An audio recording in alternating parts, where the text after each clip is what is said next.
Fighter 3 guy, right? That's probably something he even said it before, right? He's a Street Fighter 3 guy. But now people are understanding that it's more to him than just Street Fighter, right? He also played Tekken, he also played Soul Calibur, he also played S.N.K.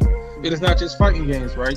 You know that he have a love for RPGs, old school JRPGs, new school JRPGs, even just westernized RPGs like a Fallout or something like that, right? They see the love that he has for those things, right? And I see that, and it makes me feel good and feel comfortable watching him because why? It's someone like me that is able to see who this person is and how they go about certain things, and it's someone like me out there that have a lot of the same interests, right? And with me being part of that community, there's a lot of people out there that have that same love for fighting games, RPGs, anime, stuff like that, right? So creating a memorable personal brand is just an extension of yourself, and also just differentiate yourself from others, right? And the best way I could tell you is just unabashedly just be yourself, right? When you want to differentiate yourself from others, be yourself.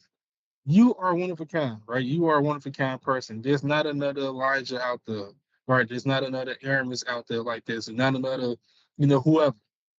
Or it's not another cast, not another uh Maximilian or Pokemon or whoever. It's you and you alone. And that's how you can differentiate yourself from others, right? Another thing is using high quality equipment. Now with this one, what I will say is this. If you do not have the money to get super high quality equipment, don't worry about it. But what I will say is eventually you are going to have to make that transition from using what you use into having some really good high quality equipment, right? Right now I'm using the webcam that's built into my laptop, right? If I was starting my stream with this, that wouldn't be a big deal, right? I'm just starting off, but eventually I'm going to have to go ahead and get a dedicated camera, right? Get a dedicated webcam, get a dedicated microphone, right? I'm using the microphone built into my laptop, right? I want to be able to use, I want to be able to, I'm sorry, I want to be able to use a dedicated microphone, a really good microphone to pick up my voice and everything that I want them to hear, right? I want to be able to have really good webcam. I want you to see me in high fidelity, right? I want to have, excuse me, I want to eventually grab a better laptop or at this point a PC. So my stream can handle, right? The stream can handle um this stream can handle whatever I'm throwing at it because of the PC. Give me 1 second.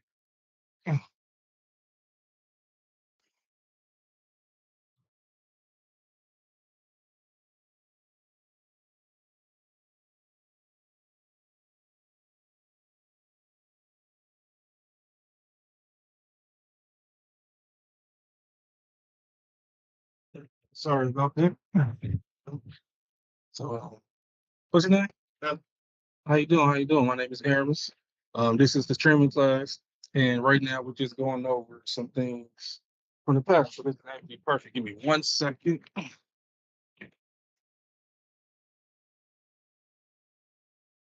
Give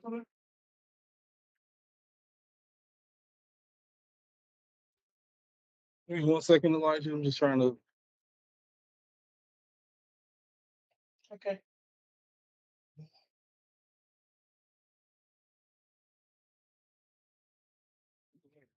It's your first time. So I haven't signed into.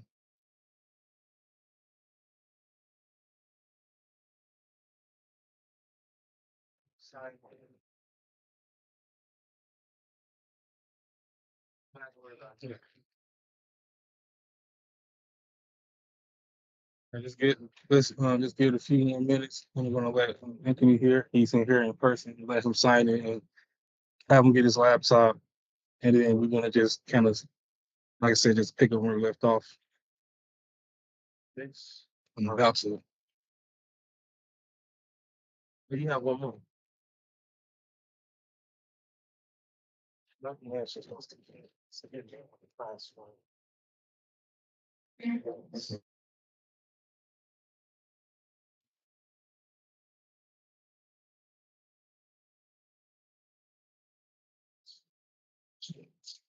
I'm sure you already, please already.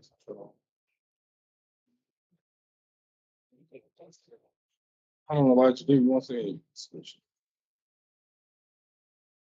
All right. Yeah. All right.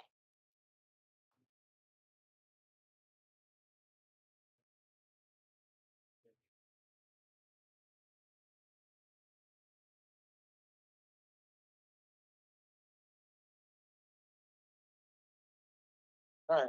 Okay. And you can fill out this one. I'm making two. So.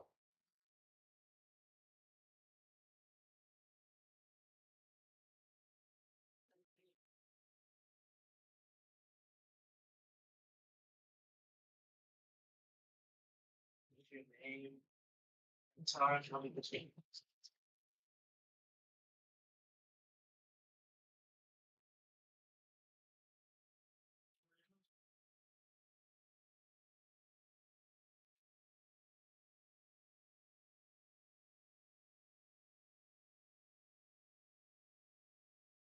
All right, Anthony. So while he's getting your laptop, so have you had any experience with streaming, like streaming Twitch or streaming on YouTube? Have any experience with that?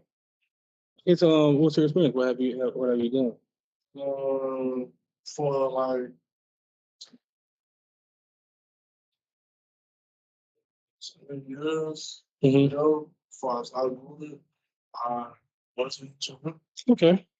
So I was more on street, more on the street. I never on Twitch. Okay.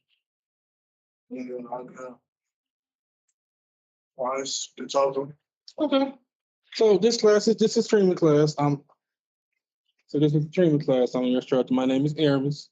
And pretty much this class goes over the ins and out of how to start your streaming channel, how to create your brand, how to establish yourself in the streaming world and everything. So right now it's a 2 hour class, and how I break it down and set it up is this. Because you knew and just in general, what I do usually is the first hour we go over things we learned in the past, and then the second hour we go over something new. So this week for the second hour, the thing would be, what is your dream stream, right? Who would you want to have as your stream mate, right? Or who would you love to stream with, right? Like how would you want everything set up? So right now, I'm just going over things like how to build your audience, or like how do you build your audience for Twitch stream? And one of the things we just went over was creating a memorable personal brand, right? Because at the end of the day, for the most part, your stream is just an extension of yourself, right? Just a personal self, your stream, your logo, just everything about that, just a personal extension of yourself. And I was using someone like a Maximilian Dude, right? Have you heard of him before, Maximilian Dude? He's a streamer. He's been around. I known about him since I want to say the late '90s, early 2000s on the fighting scene, because he's a huge fighting game fanatic. Like he loves Street Fighter 3 and Tekken and all of that. And then he had his stream, and he does do fighting games. Right, that's probably his primary thing. But he also played like RPGs, like Final Fantasy 7 or Final Fantasy 8, Persona, Fallout, Elder Scrolls. So he have a lot of things that he loves to play in general. And also like his streams just make you kind of feel at ease because he's just showing his personal self, right? So you know, that's how you, and I was saying that's how you differentiate yourself, right? Differentiating yourself from everybody else. The number one thing I would tell you to do is just be yourself, right? Because it's no one else out here like you, right? It's not another Elijah. It's not another Anthony. It's not another Ty. It's not another me. We are one of one. And that's how you can differentiate your brand. Is there some things you may have to tweak out a little bit? Maybe. But for the most part, you yourself alone is different from anybody else, right? It's not another Kai out. It's not another ninja. It's not another Pokemon or whoever. It's their one on one, just like you are one on one. Another thing we went over was using. Another thing we went over was eventually using high quality equipment. That's all good.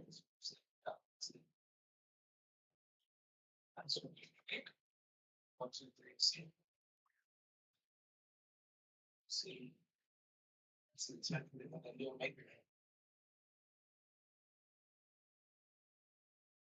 all good. So, another thing I was also saying was using high quality equipment for streaming eventually, right? Because you don't want to just stay on the same thing that you've been using, right? You want to upgrade your equipment, right? Right now, I'm using my laptop, using the camera right here, but I was using the camera on my laptop, right? and eventually you want to upgrade, right? You don't want to stay on the same things. And the reason why I put that as a point is because eventually your audience want to see how much you care about your streaming. They want to see how much you care about this platform that you're doing.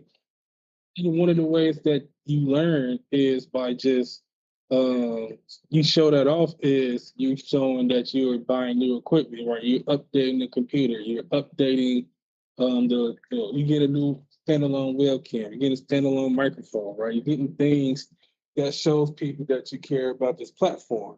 What's another one on here is collaborate with other streamers and creators, right? Eventually you build up enough cachet, you want to eventually have collaboration with different streamers and different creators, right? Whether they are music producers or they just create art in different other ways. You want to always collaborate with streamers and just creators, right? I'm not saying, you can shoot for the moon and try to, stream with someone like a cat, whatever, like that, but you want to just kind of collaborate with people on a little bit higher level than you, just to go ahead and grow your audience, right? You want to go ahead and rate your audience, and because that's the thing, you want to build your audience, right? What we got? Stay up to date with new trends and games, right? Expect this comes in handy whether you're doing a video, you're a video game streamer or whatever. You're doing art, IRL, whatever, right? You always want to keep up with the new trends, right? With the games, of course, it's video game, it's video game streamers, but you always want to stay up to date with the new trends, right? Because you want to always build and grow your audience, right? And your audience always want to know what the new hot thing is, right? What's the new hot thing out right there, right now, right? What's the new music or the new thing they're doing, the new slang they're using, right? You always want to stay up to date with new trends, right? And then as you the video games trend, you always want to stay up with the new video games out, right? Right now, the big video game out is Dragon Ball Sparking Zero, right? I got that at home. I, I, I love it. I love it. It's dope. But that's the new hot thing out, right? And you see a lot of people that love it, right? Because this is the first time I think in almost like 20 years that a booty call game came out. And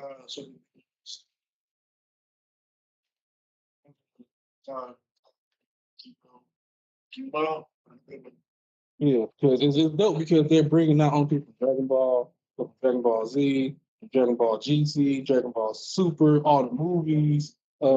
They bringing people from Dragon Ball heroes out and Daima. So it's dope. Like this is the new hot game out right now, right?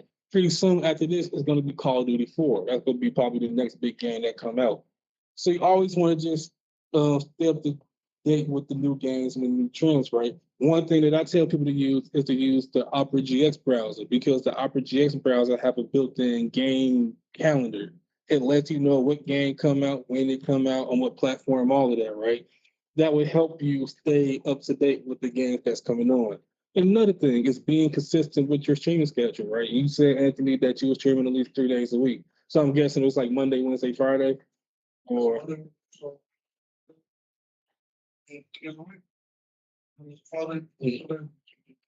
okay. And that's what you want to do, right? You want to stay consistent with your streaming schedule. Why? Because that's how you keep your audience engaged, right? Your audience is going to get used to your streaming schedule, right? If they see that you're consistent with their streaming schedule, they're more than likely to stay with you through whatever, right? They're going to be your community, right? You want to always stream consistent so you can at least build up your die-hard community members, right? Because they're going to rock with you through thick and thin. Let's say it's 1 week where you can't stream on a Wednesday or whatever, right? Or it's gonna be like a couple weeks, whatever. Or you're going on vacation. Let's say you're going on vacation. Like, hey, y'all, I'm going on vacation for 2 weeks. I reported some stuff. I'm gonna let it play on these days, but I'm not gonna live stream for 2 weeks, right? Oh, okay, fine. He streamed for let's say the past year, all time. He needed vacation. That's fine, right? So you always want to just be consistent, right, with your stream schedule, not only for your audience, but also for you, right? You want to get in through the thick of things. You want to understand how things, you want to get in, you want to have your stream being the thick of it, right? Because you want to build your audience, and depending on what platform, you need to be consistent, right? Like you said, Anthony, you on YouTube, right? So YouTube was probably a bit better for you to help build your audience and have to, build your community and everything because you don't have to fight. with the big dogs on Twitch like Kai. Oh man, it was tough. Yeah. One thing about people don't talk about on YouTube is like when you get first started, first started doing shit, says making a lot of hate. You know, a lot of people want and so stop doing this, to make it up, stop making videos and born and learn. But we're still sit there and you take what they say and what they get. Right. Right. Yeah, and it's really great that you say that because in a little while I want to switch and talk about another topic that we're going to go over that we talked about in the past. But real quick, let's finish these last 2 points up. Interacting with your audience, of course, you always want to interact with your audience. You want to make them feel welcome. You know, you want to make them feel they're being seen, they're being heard, because that's what they want, right? That's why you have a chat box during your stream, right? They want to be seen, they want to be heard. And then, of course, the last one would be like create a Discord channel. Why? Because you want to have a central place that your community that you're building can meet up, right? You want to be able to give them access that you can select to, right? You can have moderators like, hey, yeah, my moderators, I need y'all to moderate my Discord channel. I need y'all to let in certain people, vet them, whatever like that. And that's what that is. And those are some of the points, you know, some of the few points that you can use to build your audience, right? Now, real quick, you came up, what you said, you know, talking about you starting off on YouTube was perfect because one of our past trains, we talked about, one of our past trains, we talked about, give me 1 second. I want to minimize this one. You know, it's up. Here we go. So one of our past trainings, we talked about so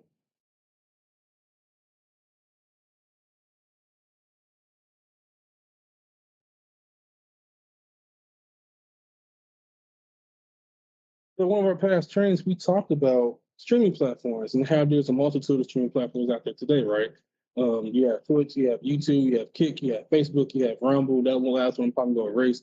But it's interesting you say that, right? My whole idea, what I was telling people was I feel like that you shouldn't start off on Twitch because Twitch is with all the big dogs that it's hard to get on that front page. You know, it's very difficult, right? It's the most popular live streaming platform on planet Earth right now, right? It have an average of 31 million viewers. Everybody is on there, right? You can go on Twitch right now, and I'm guaranteed you can find multitude of streams. A lot of them will be video games, right? A lot of them is going to be, IRL streams. I use Twitch sometimes to watch mechanics, right? The mechanics they have like they buy like old school like box Chevys and stuff like that. And because I have a box Cutlass that I'm fixing up, so I'll be watching those streams to pick up on things that I can do to my car and everything, and vice versa. So, you can find a multitude of different types of streams on it, different types of genres, different types of streams on Twitch, but it's hard to break that front page, right? That's why I tell people they should probably start off on YouTube, right? Because yes, YouTube is a mess itself, right? It have 1.7 billion viewers on the stream on that website a month. But the difference is while with Twitch, it primarily focused on live streaming. YouTube is more so video sharing, right? I go on YouTube a lot. It's a lot of stuff I watch on YouTube, right?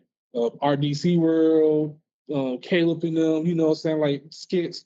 I watch this channel called Junkyard Digs where they buy cars that's like $800 with the engine going out and they fix it and they travel somewhere and travel back. It's a lot of things I watch on YouTube, but it is some live streams that I do watch on YouTube though, right? And it was this guy was Maximilian Dude.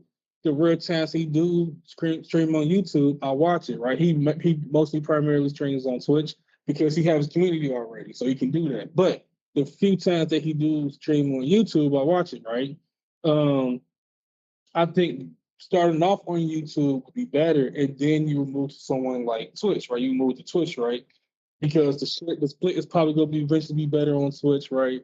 It just have more it's more accessible to what you think, right? For example, I bought my kids. I have kids. I bought my girls phones, and pre-installed, it already came with Twitch. So that just lets you know how accessible and how worldwide Twitch is, right? And then, of course, Kick. Do you know about Kick? Yeah. So real quick, Kick was founded in 2022, so 2 years ago. It was launched as a competitor to Twitch, and the focus is less on moderation and more on ad revenue to streamers, right? So do you remember the big thing with YouTube, the ad apocalypse, where you remember? See, so Kick was a response to that, right? The apocalypse, right? Because people was wilding, right? You had a lot of white supremacy messages going on. Like you had people that was white supremacists that was putting videos up on YouTube.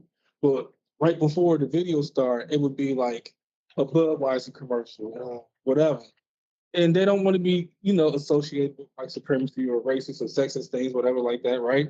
They don't want that. So they was threatening to pull out of YouTube. And if you know about ad revenue and just the business with that, that is a lot of money that was going to get pulled from YouTube because of that. So they had to get more strict on moderation and everything and stuff like that. And in the past, years since then, we have seen a lot of cases where, yes, moderation is warranted, but sometimes they went a bit overboard, right? For example, one of the guys I watch on YouTube, the Act Man, still, he got into a whole thing with another creator and YouTube, and they demonetized his channel for a while, and it was just a mess. And the whole thing was they kind of probably went a bit too much overboard with the moderation on that whole thing, right? It to me, to everybody else, was cut and dry, but because they didn't want to, make anybody mad, because the other creator had a lot of people behind them that was from far right, alt right, whatever, they didn't want to shake the boat. So Kick was made, right? And like I said, the whole thing with Kick is less moderation, more ad revenue. So they split right now, I believe it's like 80-20. So the creators get 80%, Kick get 20%. But the pool is so small. The viewership pool is so small, right? When you look at it, when you think about it, the viewership pool compared to YouTube, compared to Facebook, compared to Twitch, it's so much smaller than those, right? Like those are, for example, this is Twitch, this is YouTube, this is Facebook, this is Kick, right? But the splits are so much better. So even if you don't have that much viewership pool, let's say you get 1,000 people, 2,000 people, you're getting more money in your pocket compared to someone that will have to be streaming on Twitch, streaming on YouTube, streaming on Facebook. So that's the thing with that, and it's less moderation. So if you want to go crazy for some odd reason, you can go crazy on Kick. But the thing people have to realize is Kick is trying to be the next Twitch. It's trying to be the next YouTube. It's trying to be their competitor, right? Eventually, Kick is going to grow. And when it does start growing, you have to sit here and think about what exactly are we trying? Like, what exactly do they want to do? Do they still want to stay by those values of less moderation, more ad revenue to streamers, or is it going to change? Right? Because at that point, companies will be looking at the sell ad space, right? Who's to say Procter and Gamble, which owns a lot of stuff, like they own like Pampers and they own Crest toothpaste and they own a lot of stuff, right? Who's to say Procter and Gamble don't want to do an ad revenue deal with them, right? They may have certain bylaws like, okay, we're going to give you this much money for ad revenue, but this can't happen, this can't happen, this can't happen, this can't happen, right? So that may excel a lot of people that's on that stream, right? Like an Aiden Ross. Aiden Ross uses Kick. If you know who that is, he uses Kick, right? A lot of other dudes, like Fuzi, they use Kick because their content is considered quote unquote too risky, but they get so much money from Kick on the ad revenue and as a signing bonus that for them is worth it, right? So yeah, so that's Kick, and then of course you have something like Facebook, right? Facebook, we launched in 2004. The stream started in 2007, but the live stream and the Facebook Live started in 2016 to give streamers more control and options for the stream, right? And then the interface is also the most streamlined other than YouTube. Like when you start to stream on Facebook, it's pretty cut and dry for the most part. The interface pretty it's user friendly, right? It's self explanatory. And then of course Facebook had 3.65 billion monthly users, right? Now the one thing I want to do also clarify is the numbers, right? You see on here with Facebook is 3.065 billion. Kick they don't have one because they're still started. YouTube 1.7 billion viewers a month. Twitch 31 million viewers daily, right? Out of all of these, Twitch is probably the one with the more correct number because again, they're basically just a live streaming service. Yes, they have things on DVR you can watch, but million viewers daily, just live viewers daily, is 31 million, right? Because that's what it is. It's a live streaming platform. YouTube is more than that, right? Yes, you can stream on YouTube, of course, but it's a video sharing service, right? It's a video storing service, right? It's more things on YouTube than just streaming. So of course it's going to have 1.7 billion views, right? It's movies on YouTube. I mean, it's like professional movies. It's movies that people make on YouTube. But the thought process is, if I live stream, I can get some of that 1.7 billion viewers to my platform, to my streaming. Not the whole thing, of course, but just some of it. Same thing will kick. I mean, the same thing as Twitch, right? It's just a live streaming platform.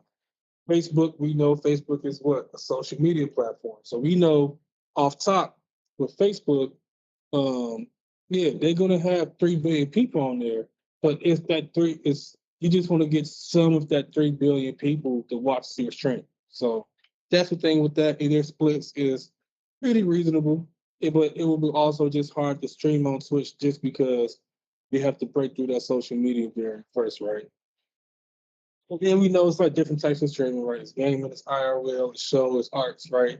Video game streaming is probably the number one. It's the number one thing. And last year alone, it was 6 billion views alone just on game streaming, right? So people watching whoever, Kai, Ninja, Shroud, Pokemon, whoever, 6 billion people was watching video game streamers, right? Ninja's still the most popular video game streamer, right? Uh, and gaming streaming can cover a variety of things, right? It can cover video games in different ways, such as reaction videos, right? You want to react to a trailer that just dropped. I would say remember like the Smash Brothers trailers when they dropped the new characters, the reaction videos of that. History of certain video games, right? Like Maximilian Doodle, he does like the history of fighting games. Like he'd go through that, he'll talk about it. And then of course playthroughs, which is one of my favorites, because it's some games that I'm just not gonna never get around to, or it's just too complex for me at this point. So I'll watch the playthroughs, right? Or I just like watching playthroughs of games that I played before, like Resident Evil, Silent Hill. I know the new one's coming out. I am gonna grab that. Things like that, though, I just want to sit back and relax and just let my mind watch. I will go ahead and watch the playthrough. So that's the thing with the game. It's so many ways for you to attack it, right? Then you have things like IRL or in real life gaming, right? The type of live stream, content that they broadcast in real time. Everything pretty much you see in the IRL live stream is happening in real time. So when that person go to McDonald's and ordering a Big Mac or whatever, you're seeing that in real time, right? When that person going out on a date with some woman, real time. Whatever they're doing, you're seeing in real time. You see these people live their life. They get up, they take a shower, they go shopping, put clothes on, go shopping, all of that. You've seen all this in real time, real life, right? And it's very popular, right? My oldest daughter, for some odd reason, she likes it a lot, right? She like IRL concept a lot, whatever, right? And it's decent, it's cool. You know what I'm saying? Like I understand the appeal of it. It's not for me, but I understand the appeal. Then you have things like video shows, like gaming shows, right? Or just shows, period, right? Uh, for the single group creators who come together, there's a show that is strictly on video streaming services such as Twitch and YouTube. So just think of shows like Red versus Blue back in the day, or Team Four Star, Critical Role, which is one of my favorite shows. It's pretty much D&D. They play D&D, and then they have illustrators draw out what they play in D&D, and they do voice actors. I mean, voice acting because everybody that played the D&D game on Critical Role are voice actors. So they doing so when they play, they talk in their regular voice, but then when they have to be the character in Dungeons and Dragons, they put on a voice. So it's dope. And then of course something like Good Mythical Morning, which also my oldest daughter loves too. It's pretty good, pretty funny, pretty funny content on that show. It's just a show, right?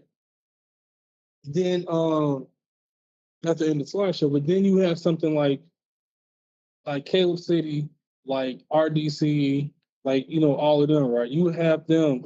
I would put them in show too because they do skits. You know what I'm saying? They do skits. They do like short film videos, and everything.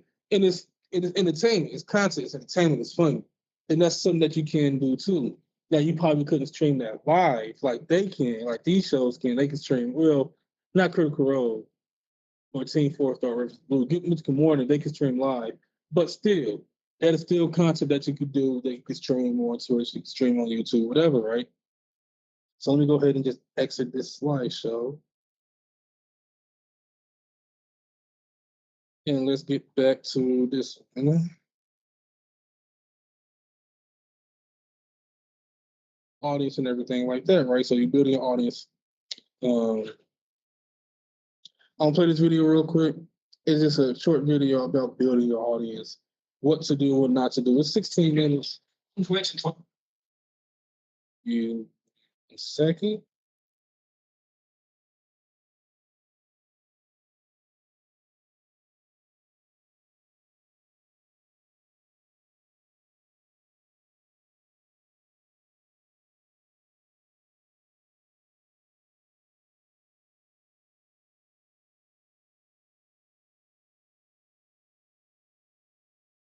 Give me 1 second, Elijah. Okay. You got words.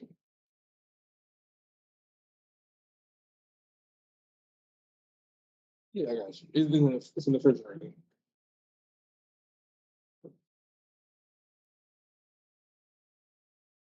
Give me 1 second. I want to play this video, Elijah. Just got to set it up on the TV up in here.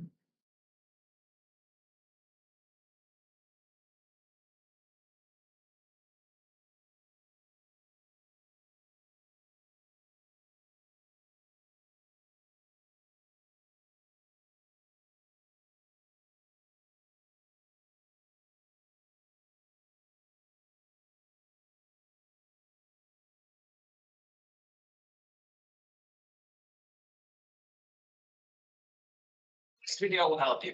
That's the goal. About 2 years ago, I made a video on this channel that is by far my best performing video by miles, explaining all the things that you can do to grow your Twitch channels and start to gain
1 second. Trying to.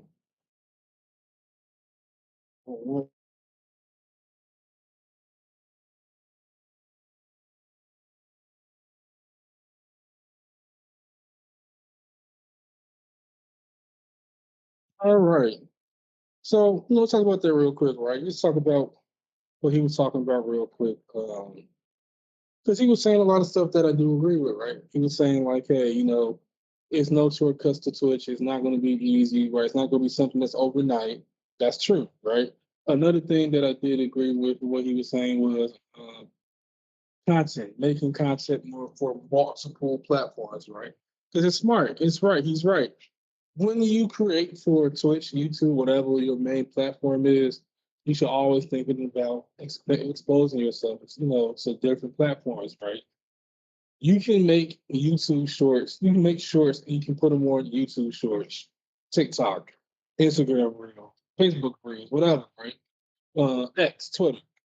That's what you want to do. You want to be able to expose yourself out there to the audience and everything in order to build your community, build your audience and everything and stuff like that. Some things I didn't agree with him on, like he was saying, like, don't worry about equipment. And to a point, he is right. You don't want to just start off the gate spending thousands of dollars on the equipment, but you do eventually want to start updating your equipment eventually, right? Let's say you start off with a laptop. You want to go ahead and update a laptop to something like that. That's the NV. No, that's the I forgot what that is. Yeah, the Ace Nitro. Yep. You want to update to the Nitro, right? Or you want to eventually update to something like a Mac. You want to eventually update to PC, a desktop, right? Just because your desktop can be more powerful than a laptop, right? You want to have, like I said, a standalone webcam. You want to have a standalone microphone. These are things that you eventually do want to eventually have.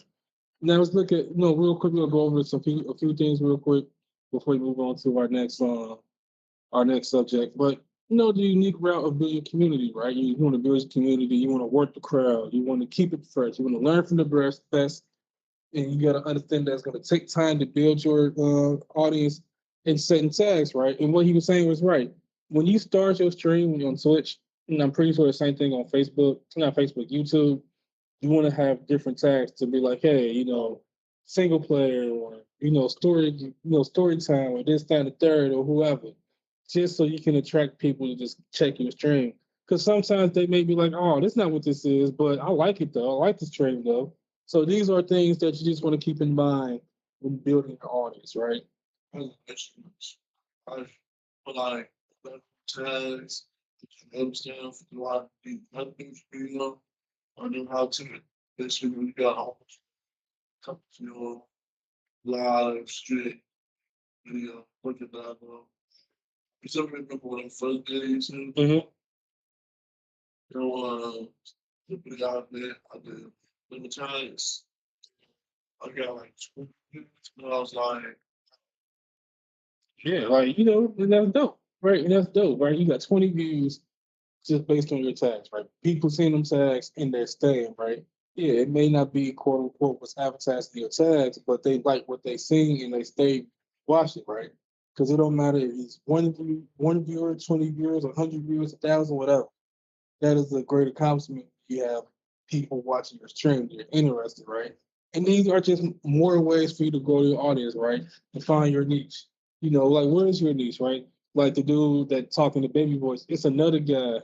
He streams also, but he's speaking like an anime voice, like his conscious is funny, it's hilarious. That's the niche, but it's funny, right? It gets people engaged watching this stream because of that, right? Setting goals, right? You can set goals with your community, with your audience, right? And so they feel like they're all in it together, right? Like, what is your goal? I want to get 1,000, 10,000 streams. I want this, I want that. And if you have your diehard community members, right, the ones that been there day one, they're gonna help you reach your goal, right? Believe it, they're gonna help you reach your goal. And of course, stream consistently, like we said, 3 days a week.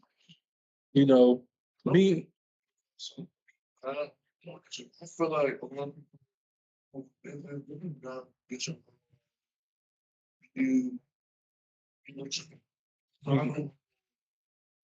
they will answer like I want to even other view by the the month long, I mean, just right.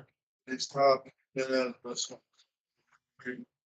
You're absolutely right, right? You know, it's nice to set goals with your audience, right? It's some streams I watched where it was a guy, he wanted to have 50,000 views by the end of the year. And I think he got like 45,000. He wasn't even mad. He was like, you know, yeah, did I want to have 50,000? Of course I did, but I got 45,000 a year. I'm not mad at that at all, right? And he thanked his community. And eventually he got to 50,000. He got more than 50,000. I think now you're like 100 something thousand viewers, right? And that's dope, right? It's okay to admit, like, hey, maybe I set this goal. Maybe I didn't reach in this time frame, you know, but I'm not about to be mad at it. I'm not about to be crying about it. I'm not about to be sad poo-pooing about it, right? Be interactive with your community. That's the main thing. So that's another big thing too, right? You want to always stay interactive with community, right? Because eventually you're going to grow your community. You're going to grow your audience. And like I said, they want to be seen, they want to be heard, right? So that's why you have the chat box, right? Yes, you can cut off the viewer count, which I suggest you do also, but that chat box is always going to be there. And if you have viewers that want to be interactive, they're going to talk in that chat box, right? They're going to ask you a question. And look, they understand that you may not catch their question, but you know, just try to catch a few questions or however you want to do it today or a stream. You know, hey, if you streaming for like let's say 2 hours or 3 hours, let's say you have 1,000 viewers. Try to answer like 50 questions in within them 3 hours, right? You know, just get a broad overview of your audience that you're talking to and everything, right? You know, for promoting your stream, we talked about that. You know, you can use the different social media platforms out there to help promote your stream, right? When you're streaming live, and eventually when you get big enough in editing, or let's say you have a cousin that just want to help you out, or whoever, cousin, family member, friend, whatever, and they can do editing right there live. They can take that clip live, take it, set it up for to be uploaded on YouTube Shorts, TikTok, Instagram, Facebook, Twitter, whatever. Right? They have the ability to do that right then and there to help promote your stream. Like, hey, he's streaming live now, and they'll come check you out.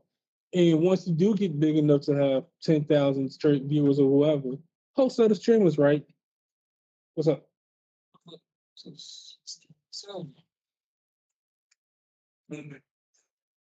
Oh, so we use we have two. In this class we have two. We use DaVinci Resolve and we use in Premiere Pro.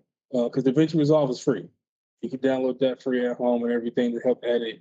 And Premiere Pro is something that you eventually buy, you know, because it's just better. It's just more better premium experience for you to edit and everything.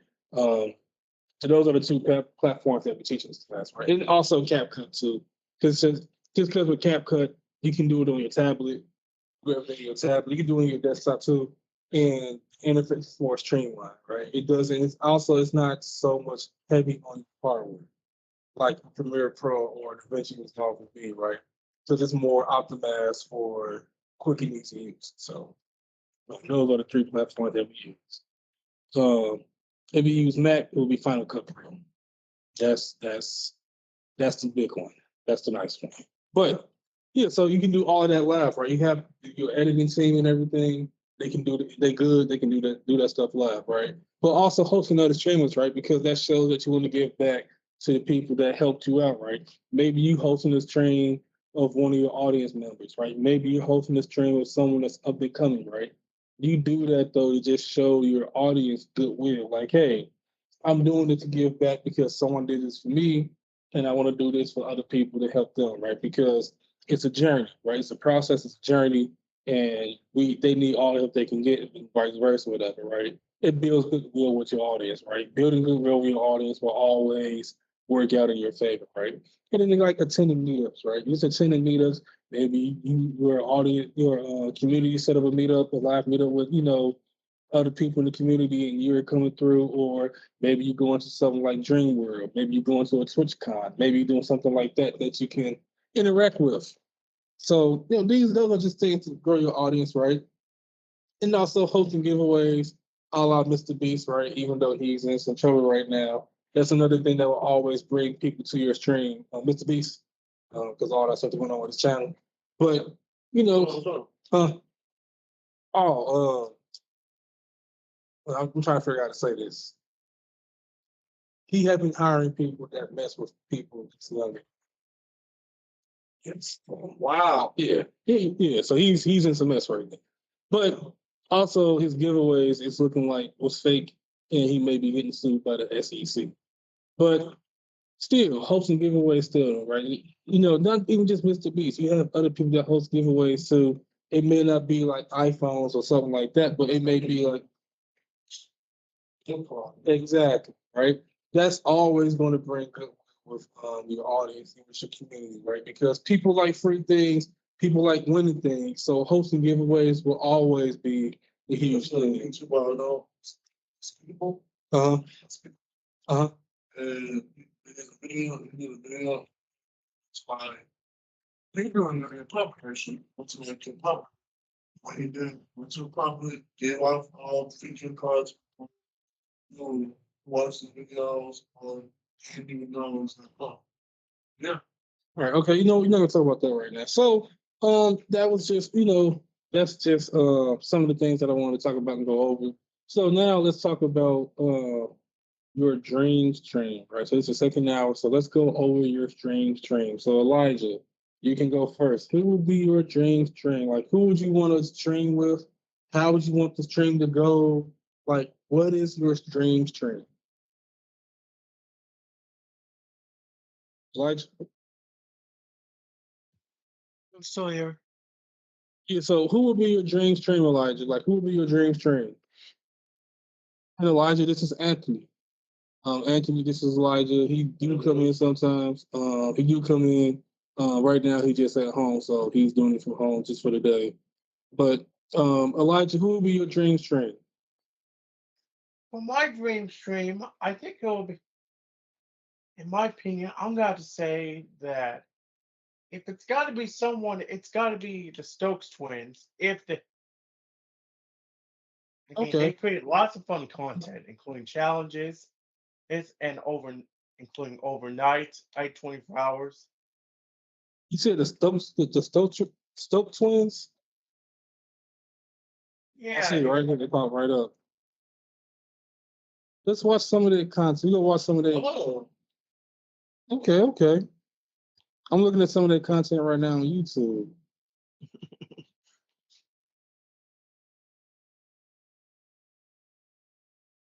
I see 20. I spent 24 hours with the world's shortest woman. I built 3 secret rooms in school. Eating 100 years of school lunches. Okay, I see it.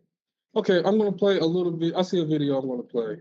It's called "Which Country Has the Best School Lunches?" So let's see what their content talking about.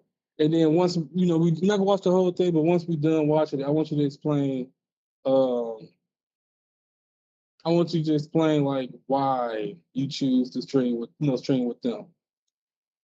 Today, we're eating 100 years of school lunches from all around the world. We'll be traveling to and trying foods from countries like Russia, Mexico, France, Egypt, and many more to find out which country has the best school lunch, starting with America. So this is what a school lunch looks like in the US. And meanwhile, this is what a school lunch looks like in Japan. So the average school lunch might include sushi, sashimi, miso soup, pickled vegetables, and juice. But compared to 100 years ago, they served boiled fish and rice. did somebody say food? That's what I got. Whoa, save a little bit for us. Ooh, let's dig in. I have never seen a school lunch this healthy in my life before. Oh my God. Oh, good. I'm actually so happy we're doing this video because we're on a mission to find the best school lunch in the world. Fun fact, the average school lunch here costs 400 yen, which is roughly around $3. All right, guys, I think it's time to dig into the fish. All right, so I'm gonna eat the sushi. And we're going to try the salmon sashimi. You guys know this is my first time eating raw fish. This is actually our first time too. Taste test in 3, 2, 1.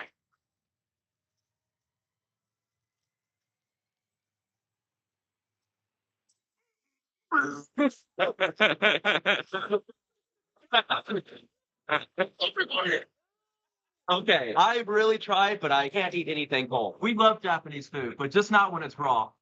So not only is Japan famous for their sushi, but they're also famous for their samurai. And we're actually going to go meet one right now. Excuse me? No, it's Lord Shogun. You just cut the sushi? No, but you're gonna use this to cut that. But I'm not strong enough to do that. Listen, child, the power comes from here, but only when it's tempered with this. You got this.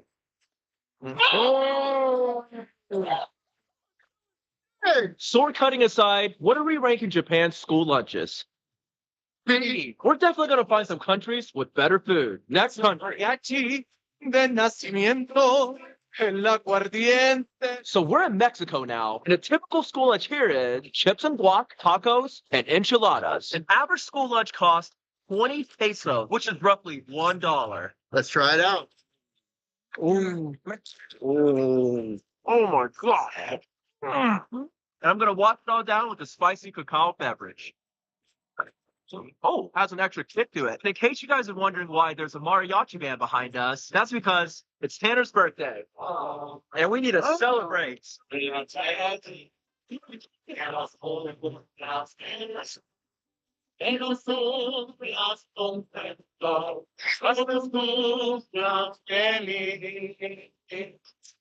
And in Mexico, we celebrate birthdays like this.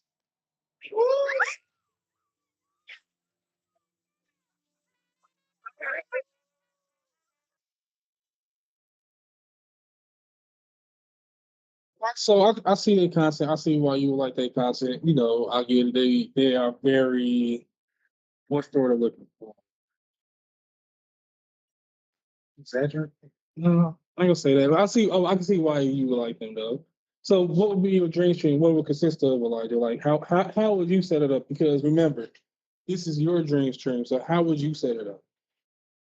So, in my opinion, about when it comes to the dream stream, I want to start. I want to start the dream stream off with, if let's see, I would have the right material such as including extra seats for including which games them is that my the audience approves that I want to pick. So if So, either would if you? I pick a game that I want to play, or if someone else wants to pick a game, so we would pick the we would pick the first game that pops up Okay. first. That'll be in my mind. So Okay. So you would set the game up as the first game that pop up in your mind. You wouldn't do like a poll with the audience, like, "Hey, y'all pick the game that we go play," and then go from there. It would be you picking the game that come it'll up be in. That'll always be just me picking the game. It'll be someone Okay. else. So I decided to let so it'll be me and a few other people have a turn to see which game do they want to play first. Okay. Okay. So how long would the stream go? You know, like how long would the stream go? Would it be strictly just the game, like you all playing the game? Would it be you also entering their world and doing crazy stuff like we just seen a little bit of? Let me see. For my stream, I just say it'll be just for be like 30 minutes. It's or 50. I'm not sure. If it was an hour for a live stream, it would have been interesting. So we'll see how that will go. Okay, okay. Okay, I like it. I see your vision, Elijah. So Anthony, what about you? Like, what would be your dream stream? Like, you know, how would you have it set up? Like, who would you stream with? How would you set it up? How long would it be? So if I had a stream to set up, Oh I wait. think I would set it up in a large area Okay. without anything that would be bumping my way. Okay. All right. So Anthony, what about you, Anthony? What would be your dream stream? Like, how would you set it up? Who would you stream with? How long would it be? So, so I'll set up with the maybe milestones, FORTNITE. So it's not inside playing Minecraft. okay. And YouTube, this one, shit. And it's going by. I'll speak. So, Oh, okay, people. Okay. and because sometimes we blow on attributes myself Mm-hmm. and do so. Okay. Like, it's get honest, on this ride. Mm-hmm. And then, like, yeah, so I was compressive, yeah, conversation like that, it was for the game, Mm-hmm. I was in the game, and then the click door, movie, start dancing, all those things. It's nice. Okay. I see what it is. Let's get Elijah. If you don't know, do you know who Unspeakable is? Wait, what's that, by the way? I want to show you. We're gonna play a little bit of Unspeakable videos. This is who Anthony was trained with. I'm not gonna play the whole thing like I just did with the twins. I'm going to just play a little bit of it. So let me go ahead and set it up. Okay. Today I'm in a Minecraft world with two of my friends, but random things are going to happen to us. We have no idea what's going to happen. All we know is we need to beat the Ender Dragon. It's probably the craziest Minecraft video I've ever filmed, and the weirdest stuff happens, so let's start. All right, guys. So all we got to do is beat Minecraft. It's not that hard. It's pretty easy. Is that it?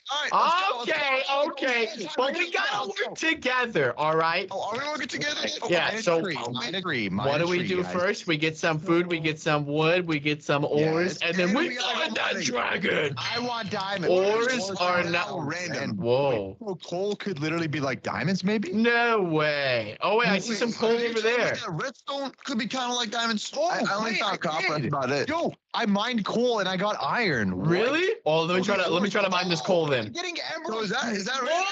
Oh! Yeah, I got emeralds. Yo, Yo, every ore you see. let's Oh my god. flip and go. And then I can pull it off. Oh my gosh. Yo, we can go trade with villagers and get some bread. I don't even want two of them. I got a That's diamond. fun. Yeah. Oh, you did nice. Yeah. No, we can all make diamond holes. Perfect. Hey, yo. Hello. Oh! Yo, it's ASWD! Why are you wearing a ghillie You suit? got a zombie with a ghillie suit? No, it's ASWD. Oh, what? Honestly. He's harmless. He's probably just jealous that we're defeating the Ender Dragon without him. No, you're not invited. You're not invited. Oh my gosh, bro. The cows give get ores. No flipping away.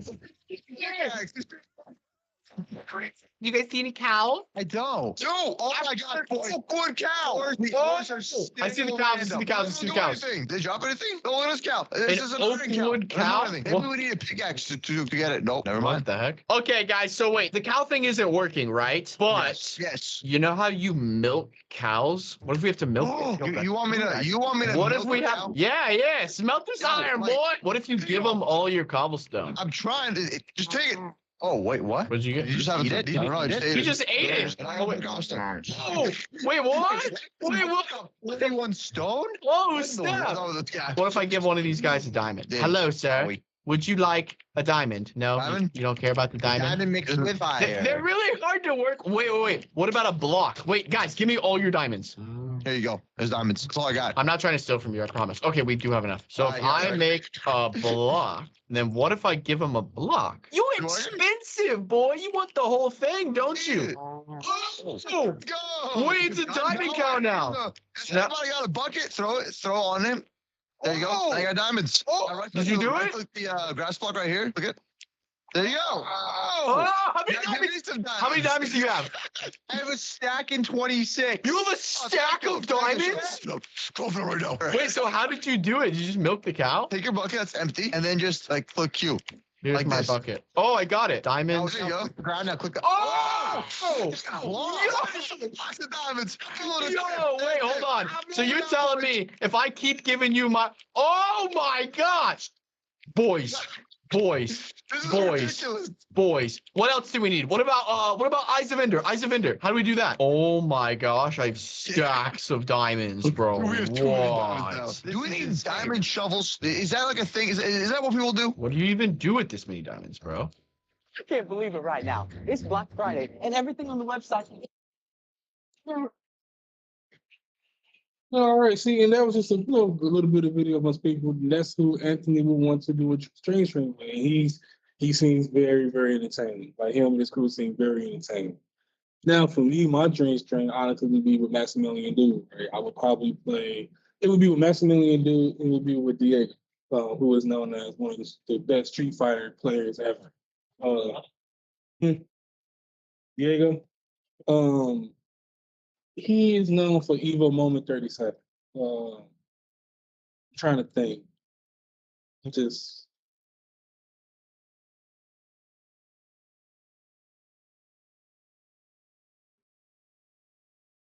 right here. It's this guy right here. That's Diego. He's known for this moment in Evo 37 where he I'm trying to explain it the best way in layman terms that I will understand. Pretty much what happened was this. In Street Fighter 3, in Third Strike, you can parry by hitting the forward button, you can parry. He had a little bit of he was Ken and he had a little bit of health left, like this much health left. And the person he was going against, Justin Wong, he had Chong Li. He did her super, which was the hurricane kick, and he had to parry all the kicks. Now, if you ever seen her hurricane kick, it's like very fast. So he had to parry each kick. And he parried each kick, and the last kick is a turnaround roundhouse. And people forget about that. So he had to jump and parry in the air. And once he did that, he was able to beat him and everything. It was dope. It's one of the greatest moments in video game history. But he's really good. He's really good. But I would like to have a dream stream with him and Maximilian Dude, and we just do a bunch of fighting games and just talk about fighting games and the history of fighting games, and just about like unreleased stuff that came out. Because Maximilian Dude, he's also a person who used to work for Capcom as a contractor, so he knows about like the ins and outs of like why Marvel versus Capcom, why it took this long for the collection to come out because of the licensing. And it's very, very expensive to license them from like Disney now, and sometimes it's not just Disney. Sometimes it's other companies they got to get the okay from. Sometimes it's other Japanese companies they got to get the okay from, and it's hard. It's hard. So let me show you just an example of some Maximilian Dude.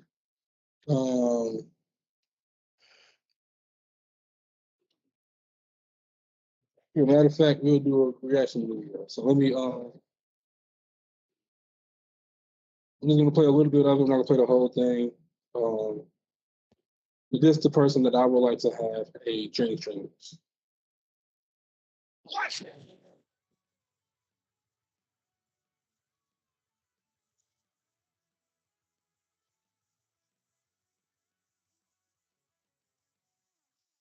Was there farming? I don't believe you. I don't believe you. I don't believe you. I don't believe there was tool and ground farming. Take you for a ride. The arcade games featuring Marvel and Capcom characters are fighting their way onto Nintendo Switch as one collection. Flash and X-Men versus Street Fighter. Duke it out in Marvel versus Capcom 2, New Age of Hero. Take down the Kingpin in the beat-em-up side-scroller to Connoisseur, and more. Hit up training mode to polish your fighting skills and combos.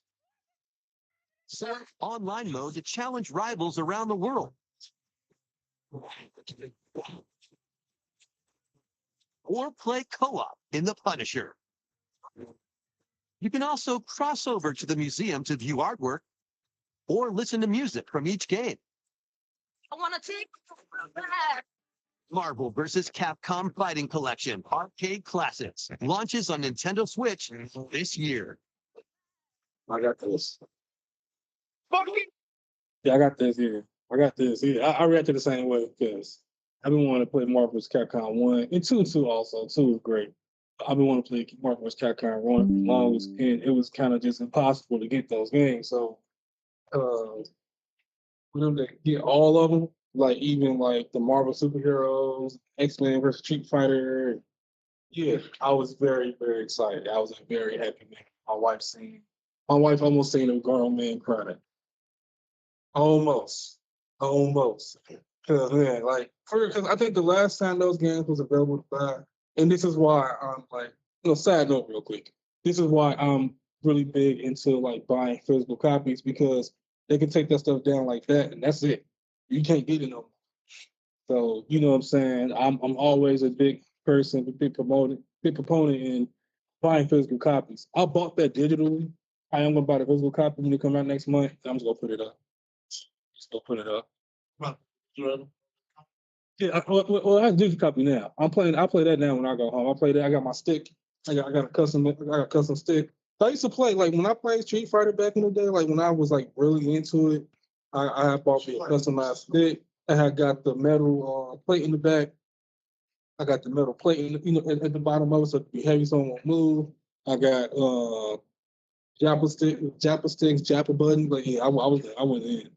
I think I spent like $200 on my stick, just customizing it by myself. But yeah, I was really in it. But that's who I would do a stream with. But him and the dude Justin Wall. Now the dude Justin, he do streams like that.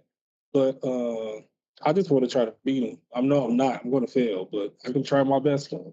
Then it also just not even just play Street Fighter. Like I want to play stuff like Tekken with them. Like I used to be really good in Tekken. My main was King, like wrestling, so my main was King. Um, and just talk about just a lot of random stuff about fighting games and just games in general. I want to know more about the Capcom All Star game that never came out. That was supposed to come out that never came out. And I want to know more about that. I want to know more about the Tekken X Street Fighter, right? Because we came out with Street Fighter Cross Tekken. It was supposed to be Tekken Cross Street Fighter 2. I don't know what happened with that. We kind of got a little bit of it with Tekken 7 because Tekken 7 had Akuma in it. So I know it can work. Right? I know that having the Street Fighter characters in the Tekken style can work because it works so very well with Kuma. So that's what I want to know about. Like that's what I'll be doing. I'll be asking questions like that. Like, what happened to this? What happened to that? Do you think we're ever going to see this? Like, what is your dream fighting game? Like, if you can get a fighting game, right? A developer, like multiple developers or one developer that lets you use characters, what was your fighting game?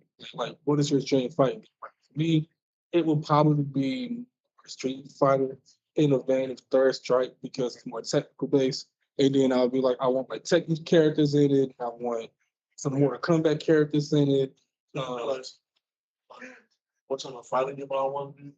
Well, not well, yeah. Like what type of fighting game? Like, would you go more Street Fighter? Would you go more combat? Would you want more like Tekken? Like, would you want like SNK, right? Because I do like SNK games too, right? I do like the King of Fighters series. I do like the Samurai Showdown series, right? So it would be like, what would be your engine that runs the fighting game? Like, who would you have developed it? And with me, I'm choosing Capcom because Capcom have showed us time after time after time again that they are really great at fighting games, right? They're probably the best fighting game company on planet Earth right now, right? Like they created the arcade experience, right? It's them. It would be them, and then after them, I would probably say SNK, like Neo Geo, like SNK, like the King of Fighters series, and just like I said, Samurai Showdown. Like those are the games that come to mind, and then like Midway, like Mortal Kombat, that would be like third because I just remember me growing up going to the corner store because they had the arcade, they had the Mortal Kombat 2 arcade. And I remember when that thing first came out and they got it installed, and that corner store was packed every morning.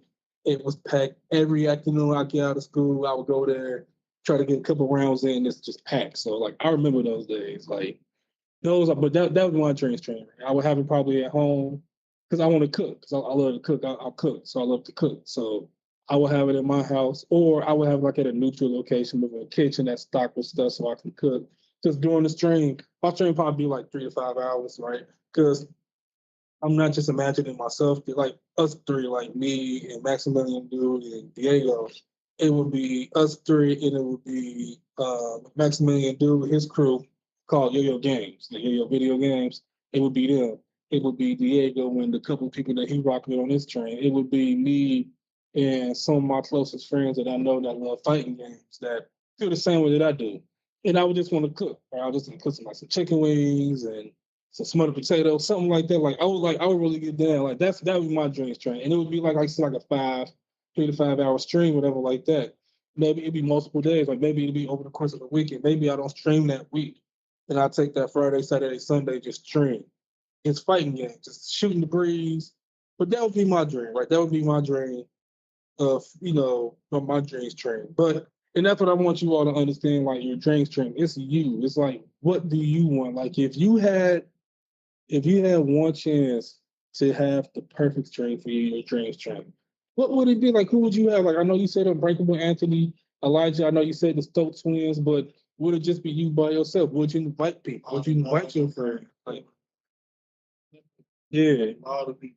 No, that's he's also like the straight up shooter, like everything like that goes on. Just a lot of us, and as a whole, those two men, that crew, all of us is chilling, having fun. I'm just surviving, playing games. Exactly. That now you get like that's what I want to put you in the master. Like, this is your dream stream. You don't have to think of it as a structure. No, it's your dream stream. You can invite whoever you want to your dream stream. I'll keep it for me just two with Maximilian Dude and Diego. But this is your dream stream, right? It's what you would want to have if you could, right? If you could in the perfect world, like who would you want to have come through? Or who would you want to stream with and who would you want to have come through? Would it be your friends? Would it be family members that will, come with you? And, just have fun with it, right? Just vibe, right? Like you said, just vibing, just having a nice time. And that's what I want you to understand. The reason why I wanted you to think about the Dream Stream, Anthony Elijah, is because it's an extension of yourself, right? Like the people you told me, Unbreakable Anthony, Elijah, the Stoke twins, those are extensions of your personality yourself because that's what you like, right? That's what's entertaining to you. Elijah, so now that you know that, what would be your dream stream? Like, what would be your dream stream? Just hearing me and Anthony talk, what would be yours? Would it still just be the Stoke twins? Would it be anybody else?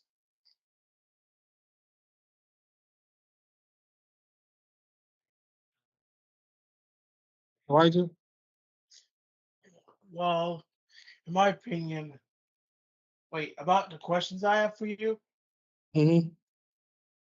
So, in my opinion, when it comes to a dream stream, would you rather do it your own way or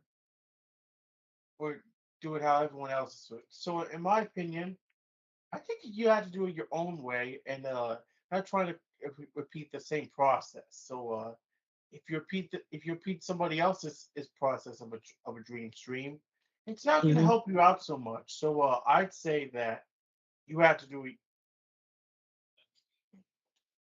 you have to do it your own way.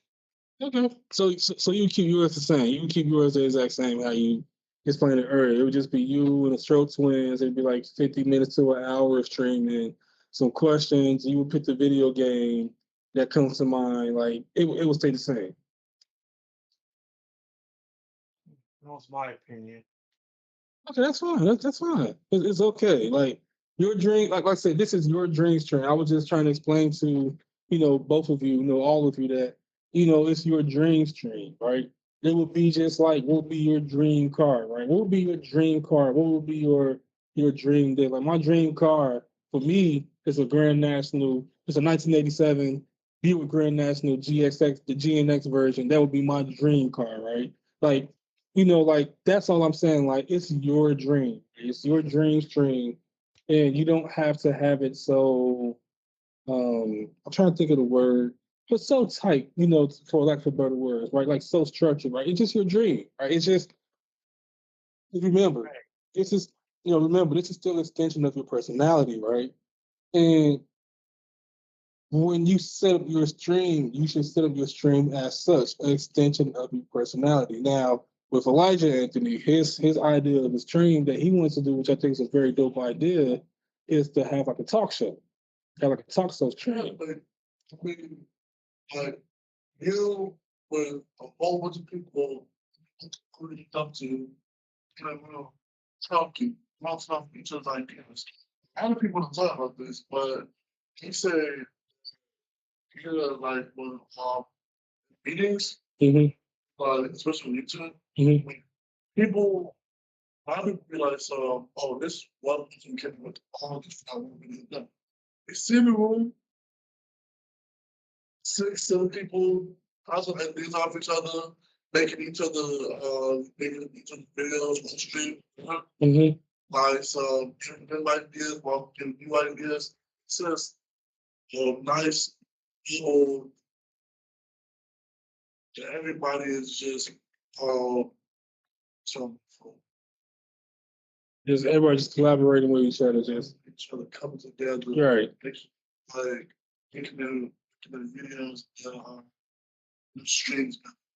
Right, and see, and you know, see, like I'm the only one. I think that your talk show idea is a great idea. That's something that you don't see on Twitch, YouTube, whatever like that at all. So I really think that pursue that when you get ready to start streaming, right? And look, pretty soon we are going to have to kind of like um start. I want to say start over with the curriculum and start from the top and go on the bottom. In the last 3 weeks, what we're going to do in the last 3 weeks of our curriculum, of our cohort, I want you all to make your mock brand, right? So that means make your mock logo, make your mock page on Twitch or whatever, and just show me how you would start it off, right? You don't got to go on live, right?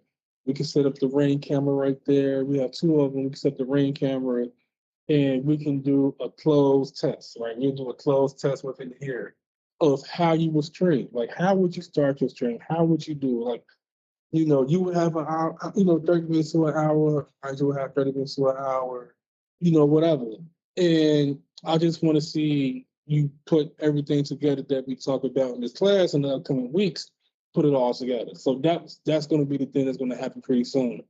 But that would probably be my dream stream though. Like I would, like I said, I maximally do, or because I love music, right?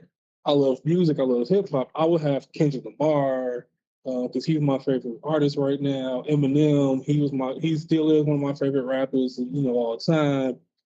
If you're gonna go really, really dream, right? You want to go out of my mind dream. I'm gonna say Tupac. I'm going to say Biggie. I'm going to say Jimi Hendrix. I'm going to say Michael Jackson. I'm going to say Prince. But if we're just keeping it like in real life and everything, then I would want to have like Kendrick. I would want to have. I love orchestra music, like scores and everything. So like Hans Zimmerman. Hans Zimmer. I want to have him. Michael Giacchino, I like him. He does the score for like the Wolverine and the Batman movie. The Batman, the one that just came out. The Batman with Robert Pattinson. It's great. But like I would do stuff like that. Or I love sports. So of course, number one, Michael Jordan. Yes, Michael Jordan. You come to sit for at least 30 minutes with me about on some stream, right? Or Carmelo Anthony or LeBron. Derrick Rose. I'm a huge Derrick Rose fan, so definitely him just retiring would be perfect. You know what I'm saying? Like football, I'm picking like Michael Irvin. I'm picking Jerry Rice, Deion Sanders, Daniel Thompson. He's my all-time favorite running back. Other than Walter Payton. Like, yeah, like.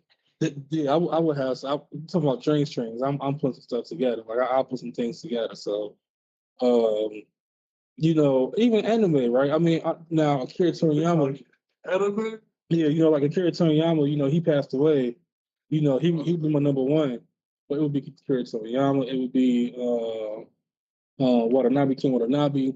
He the one that made Cowboy Bebop, Samurai Champloo. Like, yeah, like I'm going deep. I'm going deep inside. Like I'm going crazy. So, but those just be examples of just dream streams in different genres, right? You don't got to just be video games or YouTube people. It can be celebrities. It can be sports athletes. It can be anime, creators, right? Video game creators, right? Like, favorite talk show host, right? Like Ricky Lake, Judy Jones. Jerry Spring. He passed away. R.I.P. Montel Williams, like. Donald just passed away, right? Yeah, Donald just passed away. But you had like Sally Jesse Raphael, Tempest from the Cosby Show. She used to have a talk show. Like these are people I would have in my dreams train. And I would just with people like them, I would have a list of questions or just a bullet point of questions that I want to ask them. Like, hey, like what made you get into talk show? Like what made you want to become a talk show host? Why did you pick this type of style to do talk show? Like ask questions and this, that, and the third. Jeannie Jones would probably be my number one because people don't know that she's a drummer too. She's a really good drummer. She's really good. She was in the band, she was in the rock band before she started doing the talk show. So that'd probably be like my number one person I'd like to have on a live stream. But what I want to get across real quick though with the dream stream was just be loose, right? Be loose. Like remember, streaming and your streaming channel, your community period, just you.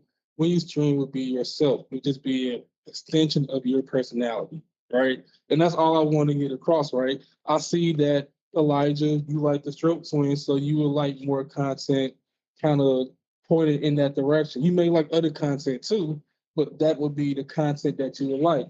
Anthony, you like Unbreakable, so I can see you liking people like Unbreakable. I can see you liking people like I can't think of the guy that does the anime voice when he's trained, but people like I can't think of his name right now. But people like that, like I can see like those like that's your line. That's what you gears to. So that's the extension of your personality, and that's what's going to make you different. That's what's going to make you stand out. Just being yourself, right? Just being yourself. And I know sometimes that's kind of a hard concept to come across because we always feel like we need, and especially like let's be real right now, especially us as black men, we always feel like we need to put on a persona. You need to put on a mask to kind of step out. Be yourself, right? Being yourself is going to carry. It's going to carry you a long way, not just for training. And I want you to take this as a piece of life advice, but just in life in general. Being yourself is going to take you a long. You know what I'm saying? It's going to take you a long way. They don't want 1,000. They don't want another guy, right? It's already one, right? And even within his own crew, right? It's Phantom and you got Dennis and you got all of them and everything, right? They do not act alike. Yeah, they probably all from New York or whatever, from the same area, but they do not act alike, right? Same thing with Ninja, right? Ninja is completely different from everybody else that's streaming, right? He's not Shroud, he's not PewDiePie, you know what I'm saying? Like he's completely different, right? Shroud, right? I like him a lot, right? I used to watch a lot of his content, right? He's completely different from all of them, right? You need to always step out and just be your own. Just streaming, be yourself. Be happy. Like take in just being loose with, just being loose and just be like, hey, I want to do this, I want to do that, right? With video game, like, like, yeah, we talk about video games, but hey, it don't got to be about video games, right? It can be about music, it can be about sports, it can be politicians. If you want to speak to politicians for some reason, if you had a time machine and you go back in time, you can choose one person. Like, these are the scenarios, and that's a question I would ask, right? I would like, hey, if it's one person you go back in time and rap with, who would you pick? Or if one person you can go back in time and play basketball with or be a guest, who would it be? Right? These are the questions that I would ask, like whoever I'm on a dream stream with, right? Hey, what's the perfect video game system to play fighting games? Would you pick a home console or would you pick arcade cabinet and just play on an arcade cabinet? Like, what would be your dream way of playing fighting games? Like these are the questions and these are the things that I would be asking my host, whoever it is, right? These are just some of the questions. So just think about that. Um, Give me 1 second. Right. Give me 1 second. I'm going to play a real quick video, and then it'll be time for us to end, and for the next class to start. Give me 1 second. I'm also the next class would be coding with Sammy. It's pretty dope.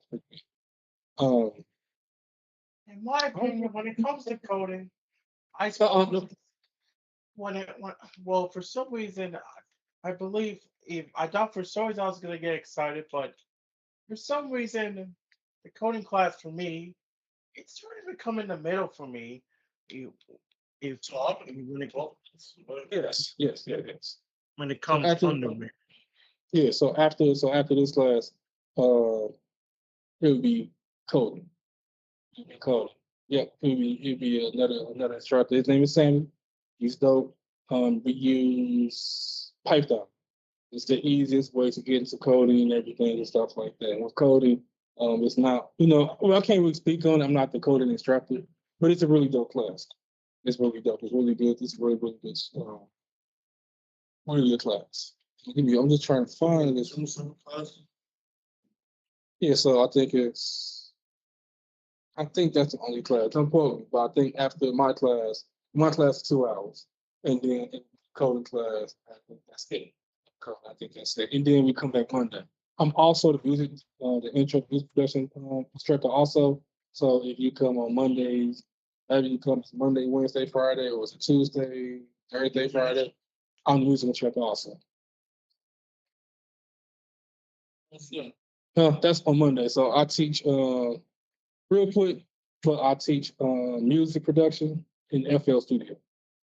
Yeah, I teach you how to make a drum pattern, how to just make a production. Period. I teach you things. Yeah, it's month. So how this program works is you can come Mondays, Wednesday, and Friday because it's not only just like this class and coding and music production. It's also legal. We also have video editing. Mondays is video editing. It's legal, and then it's my class. My class is last.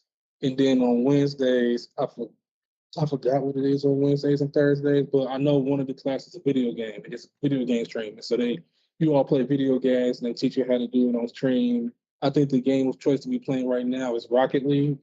Um, yeah, so it's a really dope class, man. So come also pick your cohort. So is it Monday, Wednesday, Friday, or Tuesday, Thursday? Don't tell me. You will tell administration when they come. They will be coming soon. Hopefully, you can tell them. But the classes will be Monday, Wednesday, Friday, or Tuesday, Thursday. After this class, I will show you the calendar and I will show you all the classes. Yeah. So I'm trying to find a video, but I can't find it. So you know what we're gonna do? We're just gonna play a good mythical morning video.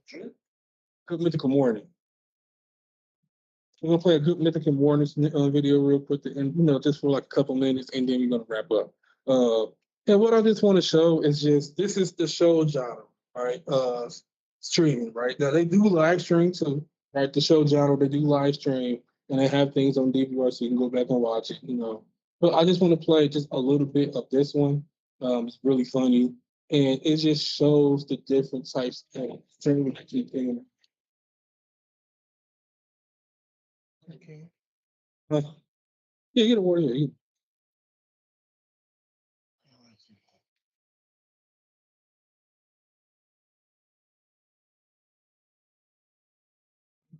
Give me 1 second. We share the screen.